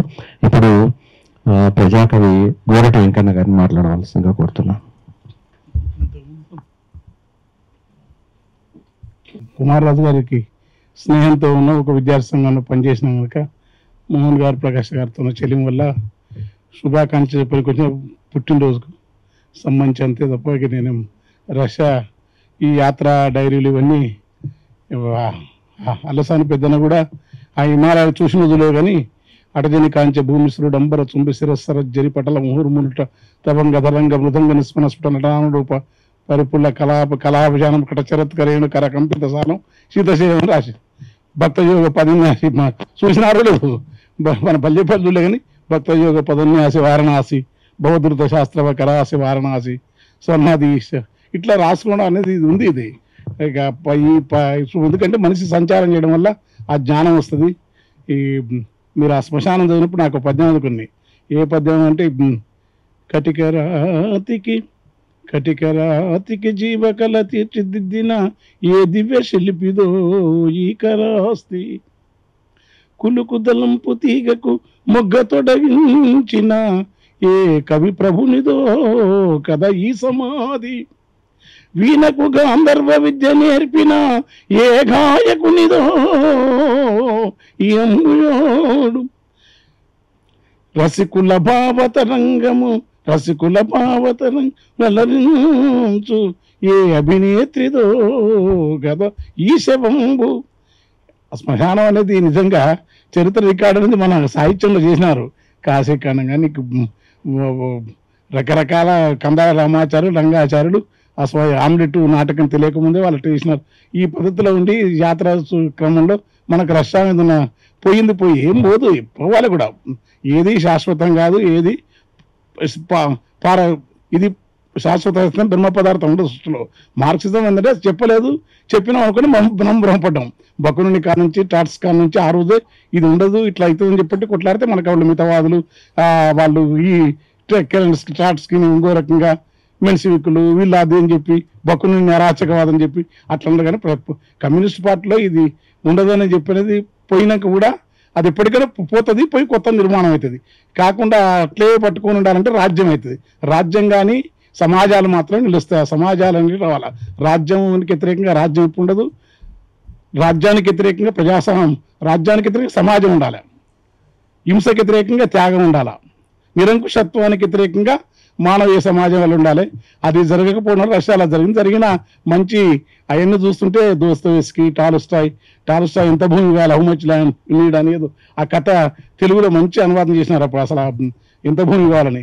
తర్వాత దోస్తోయెవ్స్కీ, విసోచ్కోవు, పావెలు ఇవన్నీ మానవ చదువుకోలేదని చెప్పి రాసినారు. కానీ ఆయన గోరికి నవల్లో చదవకుండా మానవ మనస్తత్వాన్ని చదవకుండా ప్రాయుడు ఎవరు తెలియకుండా ప్రాయుడు లేకుంటే కృష్ణపూర్ కాడివేలు తెలవకుండా మానవ మనస్తత్వాన్ని మనిషి సమాజ బాహ్య పరిస్థితులు అంతర్ పరిస్థితులు ఉన్న విప్లవంలో మానవ మనసు రకరకాల భావాలు ఉంటారు. విప్లవకాల ప్రేమ నతాశను ఇన్ని చెప్పి ఆ నవల అమ్మ నవల ఇప్పటికి ప్రపంచం అనేది ఏదో కొన్ని పొరపాట్లు రష్యా పోయింది, కానీ మళ్ళీ ఎప్పుడైనా రష్యా రావాలనే ఆకాంక్ష ఆ పుస్తకంలో కనపడుతుంది. ఎందుకంటే రష్యా రాకపోతే తూర్పు రాజ్యాన్ని ఎర్రబావుట అయింది, కానీ స్టాలిన్ కాలంలోనూ ఇంకో కొన్ని కాలంలో గోర్బచేవ్ కాలంలోనూ నిరంకుశత్వం ఏదైనా సరే నిరంకుశత్వం ఉంటే ఉండదు. నిరంకుశత్వం పోవాలి. మనం కూడా మనం పెరిగితే మనం పోవాలి, పోయి కొత్త నిర్మాణం ఇవ్వాలి. మనం మనుషులైనా సరే, కీర్తి అయినా ప్రతిష్ట అయినా. ఎందుకంటే నడకమానకుండా బాటసారి ఇక్కడకు తీరమని చేరిన బాటసారి తీరమంచున నడకమానకుండా బాటసారి ఇక్కడకు తీరమని చేరిన తోవ దొరికిందాని బాటసారి నీవు తావి నుందెదవేమో బాటసారి తీరమంచున కూడా బాటసారి దారి నూరు తెరిచుందంట బాటసారి తీరమంచున కూడా ఎక్కడికైనా ప్రయాణం సాగాల్సిందే. ఇది ఎందుకంటే ఈ ప్రయాణంలో భాగంగా వాడు ఈ సోలమన్ విజయ్ కుమార్ కథలో ఎందుకు తాత ఎందుకు మావా ఊరిడిచిపెట్టి పొలాలిడిచిపెట్టి ఊర్లో పుడితే అడకదెంకుంటూ తిరుగుతామంటే అడకదెంకుంటూ తిరగటం కాదురా బాబు, నాకు ఆ చెట్లను చూస్తుంటే ఆ గాలి వస్తుంటే ఆ ఊర్లలో ఆ పేదవాళ్ళ మధ్య ఏమి లేనుండి మధ్యలో పోతుంటే వాళ్ళు మాట్లాడుతుంటే ఆ ముచ్చటుంటే కడుపులో ఏదో బంగారు లోకం ఉంటుంది అని అంటారు. అట్లా ఏమీ లేని సంచారం చేయాలి. కిరీటాలు లేనిది సంచారమే ఎంతో బాగున్నది దానంతా అన్నదని ఈ సంచారం చేసే క్రమంలో కూనపరాజు రాజవారు అన్ని వదులుకొని మంచిగా రష్యా పోయి ఆ బొమ్మలు వేసుకొని వచ్చి ఆ బొమ్మలను చూస్తుంటే మనకు కాపీ అది టేబుల్ మీద కాపీ తాగినప్పుడు కానీ ఆ బొమ్మలు చూస్తుంటే ఒక దివ్యత్వం వస్తుంది ఖచ్చితంగా. పుష్కిన్ ఉన్నారు మీరు నేను కూడా కొన్ని చిన్నప్పుడు రసంకలిత్ జెమిలియా, తర్వాత మీరు మైకోవస్కి, తర్వాత రష్యా మన టాలుస్టాయి, తర్వాత దోస్తోయెవ్స్కీ, ఇవన్నీ కొన్ని పుస్తకాలు ఇప్పుడు వచ్చినాయి. కానీ అంతకుముందు మీరు చేసిన కనుమ దోస్తోయెవ్స్కీ అప్పుడు దొరకపోయేది. రష్యన్ సంకలిత రచనలు అమ్మ నవల, జెమిలియా, లేకుంటే ఇంకొన్ని ఉంటుండే అంతే. ఆ ఉపలక్ష్మణరావు గారు వాళ్ళు చేస్తున్నప్పుడు అది మాత్రం ఉండేది. తర్వాత మేము దాదాపు 10 పుస్తకాలు రష్యన్ పుస్తకాలని వేసిన చెక్కు కథల కాడ నుంచి అవి చదివినాక మా పిల్లలకు చూస్తున్నాం. కూనపరాజు గారికి సంతోషంగా ఈ ఉండి మన ఎర్రజెండా అనే కానీ ఎర్రజెండా కూడా ఆ రాజ్యంగా మారకుండా పోతే ఎర్రజెండా ఇప్పటికి మనం ఉండాలనుకూడదు. కమ్యూనిస్ట్ యావజ్జీవ ఖైదీలు లేకలే మన పార్టీ మన ప్రభుత్వాలు మనం ఓసారి ఓడిపోవాలి, ఓసారి కూలిపోవాలి, మళ్ళీ కొత్త సమాజం నిర్మాణం కావాలి. కూలిపోనికి సిద్ధమైతే కొత్తది వస్తుంది. వద్దు మనం శాశ్వతంగా మనది ఉంటుంది అనుకుంటే అది ఉండదు. అట్లా అది ఉండకూడదు కూడా మనుషులు. అది చేస్తూ నాకు ఈ పుస్తకం బాగా నచ్చి ఆ బొమ్మలు నచ్చినాయి, మీరు రాసే పద్ధతి నచ్చింది. తర్వాత వీళ్ళు ముందు మాటలు తక్కువ ముందు మాట రాసి ఏమైనా రాసి దొరికింది దంపుడు ముందు మాటలు అది ఎవరు రాలే, చాలా బుద్ధిగా రాసినారు ముందు మాటలు అందరూ వాళ్ళు ఎందుకంటే దొరికిందో సొంతం చెప్పి రాస్తుంటారు. ఎందుకంటే మనం ఒక సమయం వస్తే దాన్ని ఎక్కడి నుంచి ఎక్కడ తీసుకొని రాస్తారుగా, అదేం చేయకుండా అది రాసినారు. పిల్లలకు కానీ ఈ పుస్తకం చిత్రంగా అంటే తేలికగా కనపడుతుంది కానీ చాలా ప్రేరణాత్మకంగా ఉంది. చాలా ఒక రెవల్యూషనరీ అనుభవాలను రష్యాల జారుతూ రణభైర్యం గురించి గెలిచిన బోల్షివిక వీరుల స్ఫూర్తిని మళ్ళీ కొత్త రూపంలో చూస్తాం మనం అక్కడ. టాలుస్టాయి మానవతావాదాన్ని, దోస్తోయెవ్స్కీ యొక్క ముఖంలో ఒక యోగి లాంటి భారతీయ యోగుల్లో వాళ్ళంటే సెయింట్ పీటర్స్బర్గ్ అంటే దోస్తోయెవ్స్కీ ముఖం చూస్తే ఆ ముఖంలోని ఫోటో చూసినప్పుడల్లా రచయితల వాళ్ళు ఎంత ఎంత నిర్వికారంగా ఉంటారు, ఎంత ఆశలు లేకుండా, కీర్తి లేకుండా, మోహం లేకుండా, ప్రతిష్ట భయంకరంగా. ఇప్పుడు నన్ను ఏదన్నా ప్రముఖ ఒడు కాదు ఏదో రాస్తాం మనం. ఈ ప్రపంచంలో కాలముఖ నదిగాను భావించి చూస్తే కదిలిపోయాలి ఈ బ్రతుకంటే ఎందుకంటే శేఖరం ఇవి రాస్తుంటే మిగులుతాయి, కొంత మిగులుతుంది. మనం ముందు అసలు ఇన్స్టిట్యూషనల్ కావడం అనేది ఇన్స్టిట్యూషనల్ కాకూడదు, ఎవడు వ్యవస్థీకృతం కాకూడదు. వ్యవస్థలన్నింటినీ గోడలు కూలగొట్టేందుకు సంచారం చేయాలి. ఆ సంచారంలో భాగంగా కమ్యూనిస్టు దేశం కూలిపోయింది అనకుండా కమ్యూనిస్టు దేశం యొక్క పాదులు ఏమన్నావో అది ఖచ్చితంగా ఉంటాయి. లేకపోతే లెనిన్ బొమ్మను ఉంచినాడు, ఎంత రాని వాడు ఏమైనా వేసుకుని లెనిన్ బొమ్మలు ఉన్నాయి, స్టాలిన్ బొమ్మ ఉంది, ఎర్రజెండా బొమ్మ ఉంది, తర్వాత కవుల బొమ్మ ఉంది. ఇవన్నీ ఉండి ఆ బొమ్మను ఏదో పోయింది, జీర్ణమయ్యేటివన్నీ శిథిలాలయంలో శివుడు లేడు అని చెప్పి అన్నాడు. కానీ శిథిలాలయంలో శివుడు ఉంటాడు, కమ్యూనిస్టు రష్యాలో కమ్యూనిజం ఉంటుంది. థ్యాంక్ యూ వెంకన్న గారు. ఇప్పుడు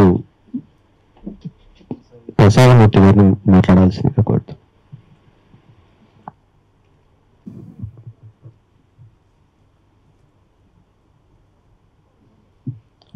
మిత్రులారా, ముందుగా నా బాల్య స్నేహితుడు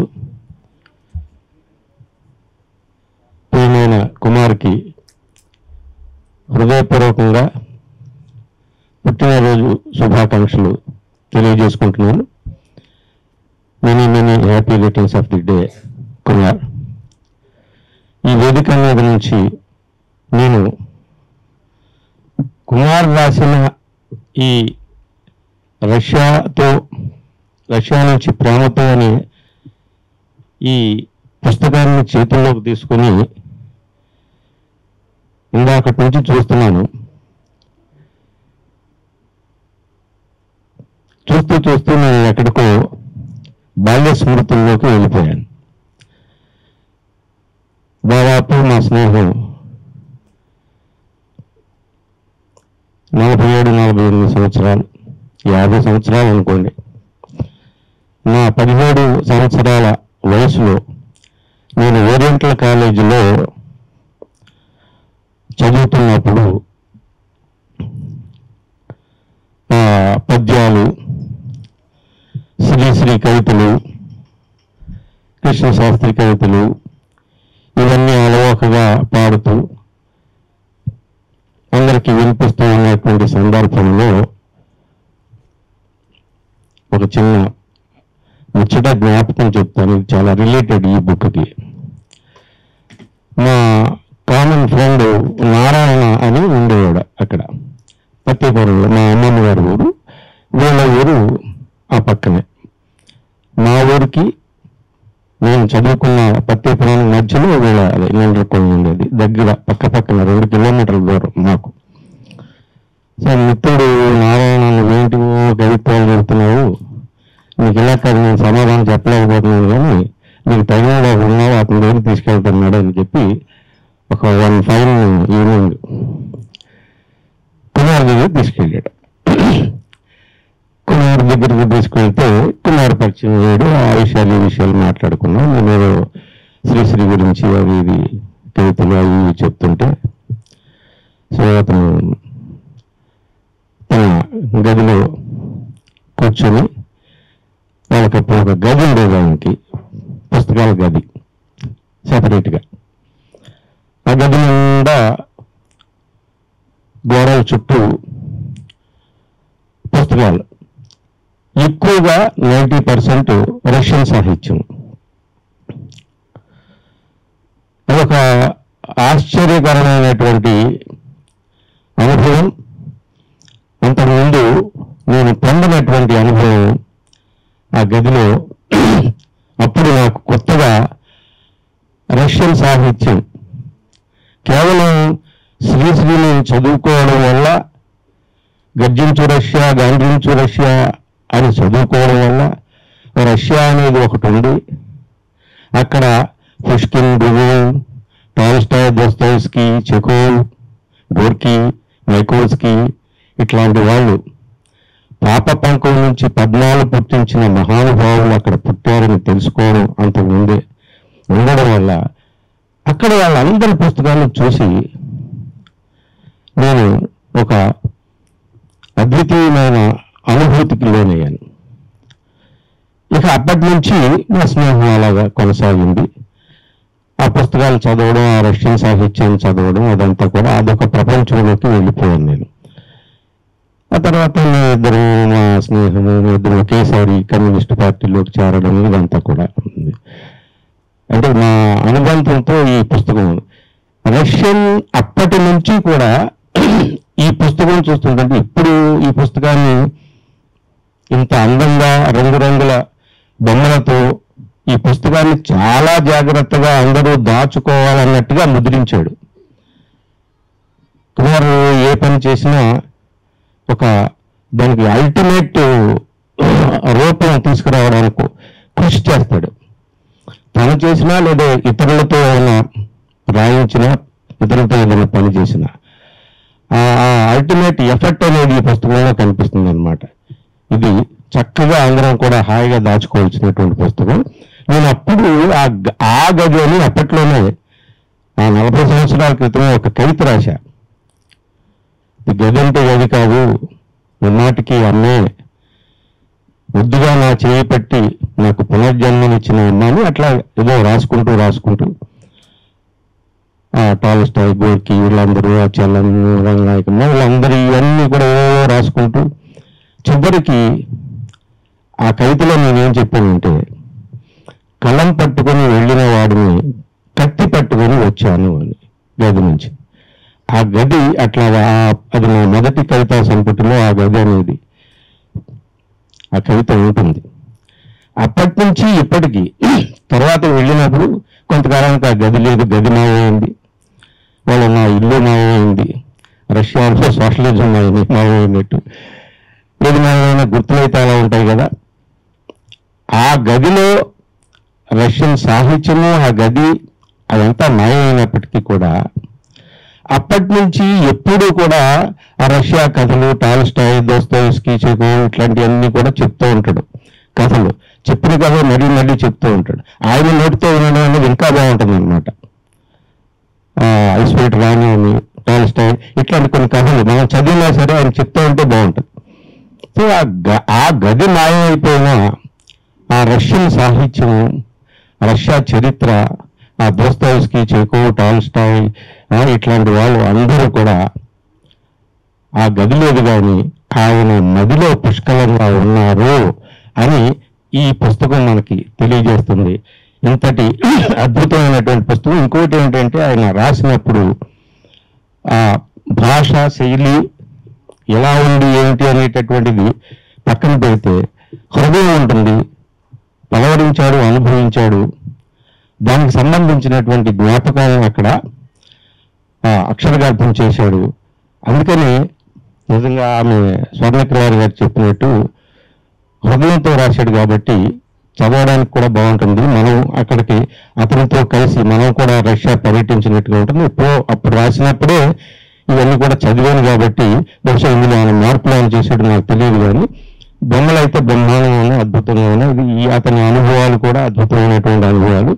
సో ఇంతటి గొప్ప పుస్తకాన్ని ముద్రించడం, ఈ ముద్రించిన సందర్భంగా ఇక్కడ 2 మొక్కలు కుమార్ గురించి, ఈ పుస్తకం గురించి మాట్లాడడం అనేది నా అదృష్టంగా భావిస్తున్నాను.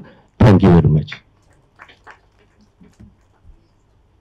Thank you Umar. ఇప్పుడు మహమ్మద్ కదీర్ బాబు గారిని మాట్లాడాల్సిందిగా కోరుతున్నాను. Thank you sir. నేను ఇక్కడికి రావడానికి మొదటి కారణం ఇవాళ కుమార్ కోనపరాజు గారి జన్మదినం. ఆయనకి జన్మదిన శుభాకాంక్షలు చెప్పడానికి వచ్చాను. తర్వాత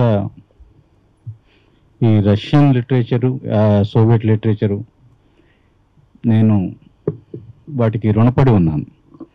అంటే నేను తెలుగు సాహిత్యం ఇప్పటికీ నేను ఎక్కువగా చదివింది లేదు, చాలా క్లాసిక్స్ ఇప్పటికీ చదవలేదు.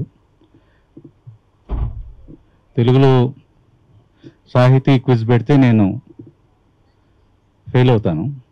కానీ రష్యా నుంచి అనువాదమై వచ్చిన దాదాపు అనేక పుస్తకాలు నేను చదివి కథలు రాయడం నేర్చుకున్నాను.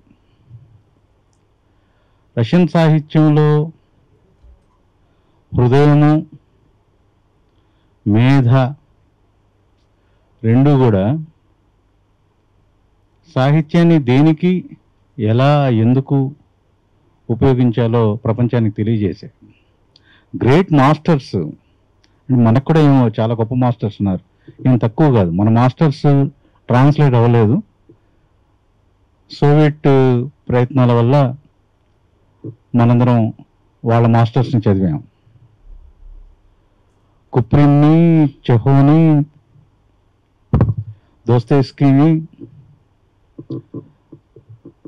టాల్స్టాయ్ని వీళ్ళందరినీ చదవకుండా ఒక వ్యక్తి సాహితీ పాఠకుడు అని అనిపించుకోలేడు. అనిపించుకున్న అది అసంపూర్ణం నేను భావిస్తాను. ఇప్పుడు తగ్గిందేమో కానీ లేట్ 70s, 80s, 90s మొత్తం మొదటి ఈ రచనా వ్యాసంగం, సాహితీ వ్యాసంగం లేదా సాహితీ మైదానంలో అడుగుపెట్టిన వాళ్ళకి మొదట తార్చిపడే పుస్తకాలు ఈ రష్యన్ పుస్తకాలు కానీ సోవియట్ పుస్తకాలు కానీ అయి ఉండేవి. అసలు తెలుగు వాళ్ళు చాలా మంది తెలుగు సాహితీ ప్రపంచం సగం మానసికంగా రష్యాలో జీవించేదేమో అనుకుంటూ ఉండేవాడిని. అది నిజం. ఎందుకంటే అంతగా వాళ్ళు మనకు దగ్గరగా ఉన్నారు, వాళ్ళ సాహిత్యం మనకు దగ్గరగా ఉండేది. అది నిర్దేశించిన దిశ దశ రెండు కూడా తెలుగు సాహితీ ప్రపంచం అందుకుంది. దాని వల్ల లబ్ధి పొందిన వాళ్ళు ఉన్నారు, దానివల్ల లబ్ధి చేకూరిన సమూహము ఉంది. ఆ పాత వ్యాక్సిన్ ఏదైతే ఉందో, గొప్పగా పనిచేసిన వ్యాక్సిన్ ఏదైతే ఉందో, దాన్ని మళ్ళీ ఇవాళ పాఠకులకి ఇది ఉంది అని చెప్పడానికి కుమార్ కునపరాజు చేసిన పర్యటన, ఆయన ఆ పర్యటన చేసిన కాలం ఫేస్బుక్ పోస్ట్ నేను ఫాలో అయ్యాను. తర్వాత ఆయన పరిచయం అయితే ముందు మీకు ఆయన పేరు కుమారవ్ కునపరాజు అని పెట్టుకుంటాడేమో అని నాకు అనుమానంగా ఉంది. ఏదో ఒక రోజు అది కూడా చేయించుకుంటాడు. కుమారవ్ కునపరాజు అని ఆయన జీవితం చాలిస్తాడేమో ఇంకో 20 ఏళ్లలో. అప్పటికి పూర్తిగా మారిపోతాడేమో అనుకుంటున్నాను. సెయింట్ పీటర్స్బర్గ్ లో ఆయన బగ్గీలో వెళ్తుంటాడేమో, మరింత వృద్ధుడై అని అనిపిస్తూ ఉంటుంది. కొందరు అలా వెళ్ళిపోతారు, బాగా ఇష్టమైన ప్రదేశాలకు వెళ్ళిపోతారు, మనం ఏం చేయలేం. కానీ ఈ యాత్రలు ఏవైతే ఉన్నాయో, గతంలో ధార్మిక యాత్రలు లేదా జ్ఞానయాత్రలు ఇవి రెండే ఉన్నాయి. రాహుల్ సంకృత్యం గారు తనకు కావాల్సిన పుస్తకాల కోసం ఆయన యాత్రలు చేసేవారు. వెళ్ళి వాటి కోసం సంవత్సరాల తరబడి ఉండేవాళ్ళు. భయం వేస్తుంది మనకి. మనం ఇవాళ ఏదైనా అర్జెంట్ పని మీద ఊరెళ్ళి 2 రోజులు ఆలస్యం అయితే భార్య పిల్లలు ఎలా ఉన్నారో, వాళ్ళు ర్యాపిడోలు సరిగ్గా బుక్ చేసుకుంటున్నారో లేదో, గ్యాస్ వస్తుందో లేదో, ఏమిటో పెద్ద రంధి మనకి. కానీ అట్లాంటి మహానుభావులు ఒక తాళపత్ర గ్రంథం కోసం సంవత్సరాల తరబడి ఉన్నాడు ఆయన వెతుకుతూ. లైబ్రరీకి తిరిగేవాడు గతంలో. హ్యూయాన్సాంగ్ మన దేశానికి వచ్చింది నలంద గ్రంథాలయం చూడడానికట. ఆ 7 అంతస్తుల గ్రంథాలయాన్ని చూడడానికే ఆయన చైనా నుంచి వచ్చాడు. యాత్రలు అలా ఉండేవి. ఆ తర్వాత ఈ యాత్రలు జ్ఞానయాత్రలు తగ్గి ధార్మిక యాత్రలు, విహారాలు, వినోదయాత్రలు, చివరికి పిక్నిక్ అనే మాటలో మానవ సమూహం, ఆధునిక మానవ సమూహం కుదింపబడింది. ప్రధాని అయ్యే ముందు నెహ్రూ గారు గాంధీ గారిని మోడల్గా తీసుకుని దేశం మొత్తం ఆయన కూడా 3rd క్లాస్ ప్రయాణించాడు. గాంధీ గారు ప్రయాణించిన విషయం మాత్రమే ప్రజలకు తెలుస్తూ ఉంటుంది. నెహ్రూ గారు కూడా ఆయన రాజకీయాల్లో చదువు పూర్తయ్యాక రాజకీయాల్లో జాతీయోద్యమంలో రావాలనుకున్నప్పుడు దేశం మొత్తం తిరగాల్సిందే నియమం పట్టుకుని తిరిగినవాడు ఆయన. తిరిగి చూసిన వాడికి ఆ బావి విశాలమయ్యి మనం ఆ కురుచదనం వదులుకొని ఇంకో మనిషిని, ఇంకో సంస్కృతిని, ఇంకో పుస్తకాన్ని, ఇంకో దేవుణ్ణి, ఇంకో చెట్టుని, ఇంకో కొండ ప్రాంతాన్ని, ఇంకో గిరిజనత్వాన్ని, ఇంకో విశ్వాసాన్ని గౌరవించడం తెలుస్తుంది. ఈ కుమార్ కునపరాజు గారు చేసిన యాత్ర ఒకనాడు ఉజ్వలంగా వెలిగిన ఒక లైట్ హౌస్, గొప్ప లైట్ హౌస్. దానివైపు జగత్తంతా చూసింది. ఆ లైట్ హౌస్ నీటికి ఉంది, వెలుతురు ఉంది, పద్ధతి వేరుగా ఉంది, మోడల్ ఉంది, ప్రాథమిక మోడల్. అది ఎక్కడికి పోలేదు అని మళ్ళీ ఒకసారి మనం ఇవాళ పిల్లలకి లేదా ఇవాళ మనం ఆ రోజు నడిచి వచ్చిన పాఠకులను మళ్ళీ ఒకసారి తలుచుకోవడానికి, మళ్ళీ ఒకసారి చెక్ చేసుకోవడానికి, ఇవాళ పిల్లలకి ఒకటి ఉందిరా మోడల్ అని చెప్పడానికి కూడా ఈ పుస్తకం చాలా గొప్ప సహాయం అవుతుందని నేను అనుకుంటున్నాను. కుమార్ కునపరాజు గారు అదృష్టం, అది అందరికీ సాధ్యం కాదు. మనం అనుకునే ప్రదేశాలను వెళ్ళి చూడటం అనేది సాధ్యం కాదు. దానికి అదృష్టం, ప్రయత్నంతో పాటు అదృష్టం కూడా తోడవాలి. మీరు వెళ్ళొచ్చాక గమలా ఓల్గా గారు వెళ్ళారు కదా, మీరు వెళ్ళొచ్చారు. ఓల్గా గారు ఒక బృందంతో వెళ్ళారు. అప్పుడు కూడా బాగా ఇష్టపడ్డాను. కానీ ఈ పుస్తకం తేవడం, దీన్ని కలర్లో ముద్రించడం, ఇది పిచ్చి. ఇది మా సైకియాట్రీని కలవాలి, సైకియాట్రిస్ట్ని. ఇది పిచ్చి అండి. ఇది మనం కాసేపట్లో మర్చిపోయడానికి ప్రయత్నిస్తాం దీన్ని. కానీ ఆయన 1 సంవత్సరం కష్టపడి ఉంటాడు దీనికోసం. చాలా తీవ్రమైన పిచ్చి మనందరికీ. లేకపోతే శనివారం సాయంత్రం ఈ ఎండల్లో ఇక్కడికి వచ్చి కూర్చున్నామంటే అవుట్డేటెడ్ కేసులు అన్నమాట మనం.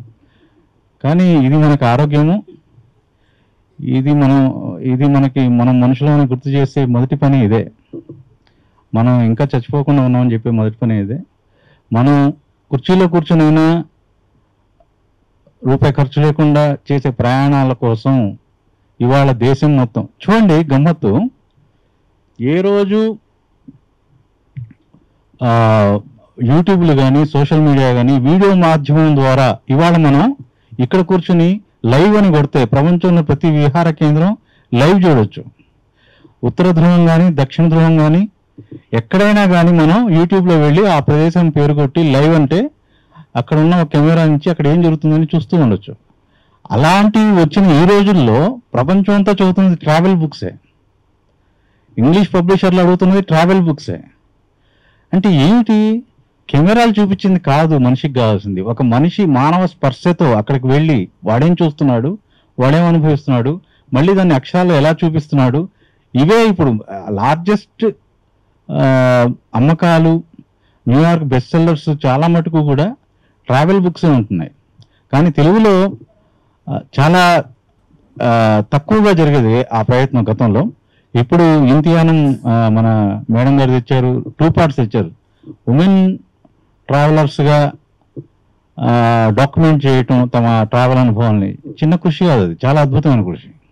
మన ఆదినారాయణ గారు అద్భుతమైన పాదు వేశారు.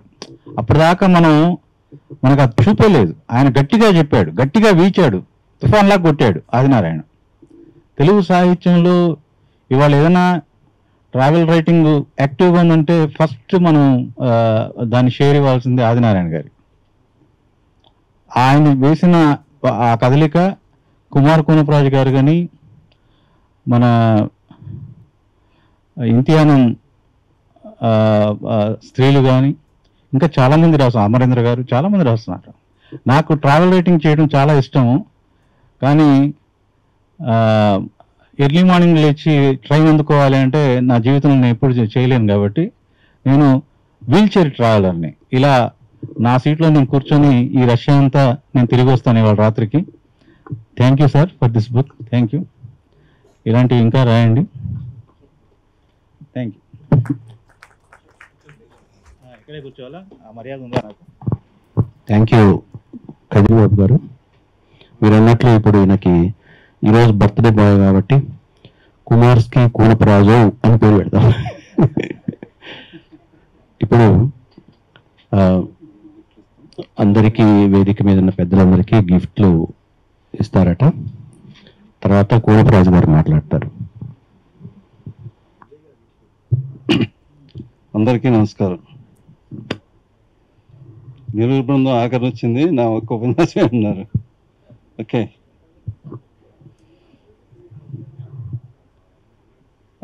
చాలా చిన్నప్పుడే అంటే చందమామలు చదివే రోజుల్లోనే చిన్నప్పుడు అంటే 5-6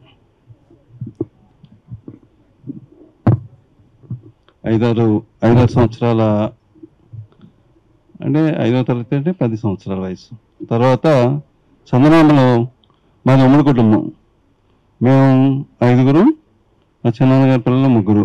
అందరూ స్కూల్స్లో ఉండేవారు. హై స్కూల్లోని ఎలిమెంటరీ స్కూల్ వరుసగా ఉండేవారు. చందమామ అలా ఇసిరేవాడు. నెలకొకటి వచ్చింది. అలా ఇసురుగానే ఎవరు పట్టుకుంటే ఆడితే రాజ్యం. ఆ చందమామ నెలగా అవుతుంది అనమాట. ఎవరు దొరికితే వాళ్ళది. వాళ్ళని అడిగి నాది నెక్స్ట్ నాకు ఇవ్వండి, నెక్స్ట్ నాకు ఇవ్వాలి, నెక్స్ట్ నాకు ఇవ్వాలి లిస్ట్ రాసుకుని వాడు చదివి తర్వాత ఇంకోటికి ఇచ్చేవాడు. అలాగే చందమామ ఉదాహరణకి 1వ తరగతి వచ్చింది అనుకోండి. 1వ తరగతి చూస్తూ ఉండేవాళ్ళేమో. ఎవరు ఎప్పుడు తీసాడో వాళ్ళు పట్టేసుకునేవాళ్ళు. పట్టేసి మేము చదివి తర్వాత ఇంకొకటికి అలా 15 రోజులు పట్టింది అందరికీ వెళ్ళాలంటే. ఈ సందర్భంలో చందమామ బాలమిత్ర వచ్చాక కొన్ని రోజులు కానీ మంచి పుస్తకాలు దొరికేవి కాదు మాకు. సరిగ్గా అప్పుడే విశాలాంధ్ర పబ్లిషింగ్ హౌస్ వాళ్ళ వ్యాన్ ఒకటి వచ్చేది, ఎర్రబస్ అనేవాళ్ళం. అది మా ఇంటి వెనక్కి వచ్చేది. అప్పుడు మేము అందరూ పరిగెట్టుకుంటే అందరూ పుస్తకాలు ఏవో సోయటి పుస్తకాలు ఇంగ్లీషు తెలుగు అన్నీ ఉండేవి. అందులో పిల్లల పుస్తకాలు తీసుకునేవాళ్ళం. పిల్లల పుస్తకాల్లో ఇలా తీస్తే ఒక పెద్ద కోట వచ్చేది. అంటే మడత పెడితే లోపలికి వెళ్ళిపోయేది. మరి తీస్తే నాకు కోట వచ్చింది. ఇద్దరు సైనికులు దెబ్బలాడుకునేవారు, అంటే అట్ట బొమ్మలు. సో చాలా బాగుంది అనుకుని అవి కొనుక్కున్నాక కొంచెం ఎదిగాక టాల్స్టాయ్ పుస్తకం మొదటిసారి చూసాం అక్కడ. అదేంటంటే ఇద్దరు మిత్రులు అనే కథ, మీకు తెలిసే ఉంటుంది, ఇద్దరు మిత్రులు. ఆ కథ చదివి చాలా బాగుంది అనుకున్నాం. తర్వాత టాల్స్టాయ్ చిన్నపిల్లల కథలన్నీ చదివాం. తర్వాత కొంచెం ఎదిగాక ఇంకేమన్నా వెతుకుతుంటే లెనిన్ జీవిత కథ కనిపించింది, కలర్ పుస్తకం. ఇప్పటికీ అది పాత పుస్తకాలు దొరుకుతూ ఉంటుంది ఇక్కడ హైదరాబాద్లో. అది లెనిన్ జీవిత కథ, మరియా ఫ్రెలజయోవా. అందులో కలర్ బొమ్మలు ఉన్నాయని నేను కొనుక్కుని చదివా. అయితే అంతలో రెవల్యూషన్, తిరుగుబాటు, రాజులు, ఎర్ర సైన్యం అని చూసా. ఏంది ఏదో చాలా కొత్తగా ఉందని అనిపించింది. తర్వాత సాహిత్యం నెమ్మదిగా ఒకటి చదవటం ప్రారంభించాం.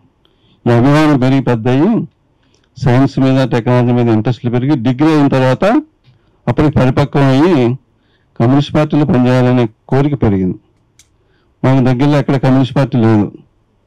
మా ఏరియా కొంచెం అంటే వెస్ట్ గోదావరి జిల్లాలో తక్కువ ఉద్యమం, మా ఏరియాలో గణపవరం ఏరియాలో అసలు లేదు. ఆ సందర్భంలో నేను డిగ్రీ పూర్తయి చేప పిల్లల ఉత్పత్తి కేంద్రం అని పెట్టాం. అంటే డార్విన్ చేప పిల్లల ఉత్పత్తి కేంద్రం అని పెట్టా. డార్విన్ అంటే మీకు తెలుసు, జీవ పరిణామ సిద్ధాంతాన్ని పెట్టాడు. మా ఫ్రెండ్ అన్నాడు, ఒరే డార్విన్ పెట్టాడంటారా, చేపలు కప్పలైపోతాయి అన్నాడు. అంటే పరిణామం చెందుతాయని. బాబు అలాగే అయిపోయింది. ఎందుకంటే నేను దాన్ని పెద్దగా పట్టించుకోకుండా ఈ సాహిత్యం వైపు తిరగడం వల్ల అలా జరిగేది. తర్వాత స్టూడెంట్ ఫెడరేషన్, యూత్ ఫెడరేషన్ చేరాక డార్విన్ చేప పిల్లల కేంద్రానికి ఆంధ్ర బ్యాంక్ నుంచి అప్పు తెచ్చాం. అప్పుడప్పుడు తీర్చేవాళ్ళు, కొంతప్పుడు కష్టంగా లేట్గా అయిపోయేది. ఒకసారి నేను ఇంటికి వచ్చేటికి మేనేజర్ గారు ఎవరు కూర్చున్నాడు మా నాన్నగారి దగ్గర. కూర్చుని ఎవరండి అంటే ఆయన అన్నాడు, ఈయన ఎవరండి అన్నాడు మా నాన్నగారితో. వీడు రాత్రులు ఉచ్చలు పోసుకుని గోడ మీద రాస్తూ ఉంటాయండి అన్నాడు. ఎవరండి అంటే మా అబ్బాయి. అందుకే ఆయన అడగండి, అందుకనే మేము కట్టలేకపోయి సకాలంలో, లేకపోతే ఎప్పుడు కట్టేద్దాం అన్నాడు. వీళ్ళిద్దరు ఏదో నాటకం ఆడుతున్నారని నాకు అమ్మ వచ్చింది. ఈ తండ్రి కొడుకు ఇద్దరు నాటకం ఆడి వాళ్ళు అప్పు ఎక్క దొబ్బుతారేమో అనుమానం ఆడికొచ్చింది ఆంధ్ర బ్యాంక్ మేనేజర్కి. ఓకే, అదే నాకు సాగు ఇప్పటిదాకా ఉంది, మన దాకా ఉంది, అది మళ్ళీ రేయించారు అనుకోండి. ఈ సందర్భంలో ఈ పుస్తకాలు చదవటం అనేది నెమ్మదిగా సైడ్ ఎఫెక్ట్గా పెరుగుతూ వచ్చింది. డిగ్రీ చదివేటప్పుడు పాత సినిమాలు చూడటం, తర్వాత ఫిలిం క్లబ్ అని దేవాన ఫిలిం క్లబ్ అని పెట్టారు. అప్పుడే విజయవాడ ఫిలిం క్లబ్ ఇవన్నీ వచ్చినాయి. ఆ సందర్భంలో అన్ని రకాల మంచి సినిమాలు వచ్చేవి అక్కడ. అప్పుడే మేము వార్షిప్ పొటంకిన్ అనే సినిమా చూసాము. ఎజరిస్టిన్ అని రష్యన్ డైరెక్టర్. అంటే వార్షిప్ పొటంకిన్ అనే ఒక షిప్ లో తిరుగుబాటు జరుగుతుంది. ఆ తిరుగుబాటుని తీశాడు. తర్వాత సినిమా అక్టోబర్లో అయితే ఒక బంగారు నెమలి, బ్లాక్ అండ్ వైట్, అందులో యుద్ధం రెడీగా ఉంటుంది. అక్టోబర్ రెవల్యూషన్ డేట్ October 17 అనుకుంటా. ఆ రోజున ఒక షిప్ నుంచి ఒక బాంబు పేలుతుంది. అప్పుడు ఎర్ర సైన్యం రాజుగారి కోట మీదకి దాడుతుంది. ఉదయం 3 గంటలకి. ఉదయం 3 గంటలకి బాబు ఇంత ముహూర్తం పెట్టాలనుకునేవాడిని అప్పుడు. అంటే ఉదయం 3 గంటలకి అప్పుడు తెల్లారుతుంది అప్పుడు మేము చూసిన కలర్ తర్వాత. సో ఇది యుద్ధాలు చేశారు. అక్కడేమో రాజుగారిని రక్షించడానికి ఒక మహిళాదానం వచ్చింది. ఆ మహిళాదానం ఎప్పుడు చూడలేదు. వాళ్ళు పేద కుటుంబాల నుంచి వచ్చారు. రాజుగారి పరుపులో ఎక్కి వాళ్ళు డాన్సులు చేసి వాళ్ళు లిప్స్టిక్ రాసుకుని ఇలా గొంతులు వేస్తున్నారండి. ఇంతలోకి బాంబు పేలింది. పేరు వచ్చేసింది తుపాకీ పెట్టుకుని అద్దాల నుంచి ఆ కిటికీల నుంచి పేరుస్తున్నారండి. ఇంతలో సైన్యం వచ్చేసింది, వీళ్ళు చేతులు ఎత్తేసారు. రాజుగారు నిండిపోయారు. అప్పుడే బంగారు నెమలి ఒక గడియారం ఉంది అక్కడ. ఇప్పుడు మేము చూసాం మనం. ఆ గడియారం నెమలి ప్రతి గంటకి కోస్తుంది ఇలాగా బంగారు నెమలి. దాని ప్రతి 10 నిమిషాలకి ఇంకో రకం సౌండ్ ఇస్తుంది. అలా 5 జంతువులు ఉంటాయి. అది చూపించాడు ఆ సినిమాలో.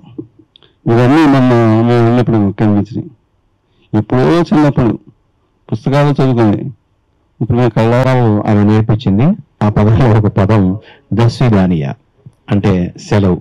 అయిపోయింది మీటింగ్. Thank you.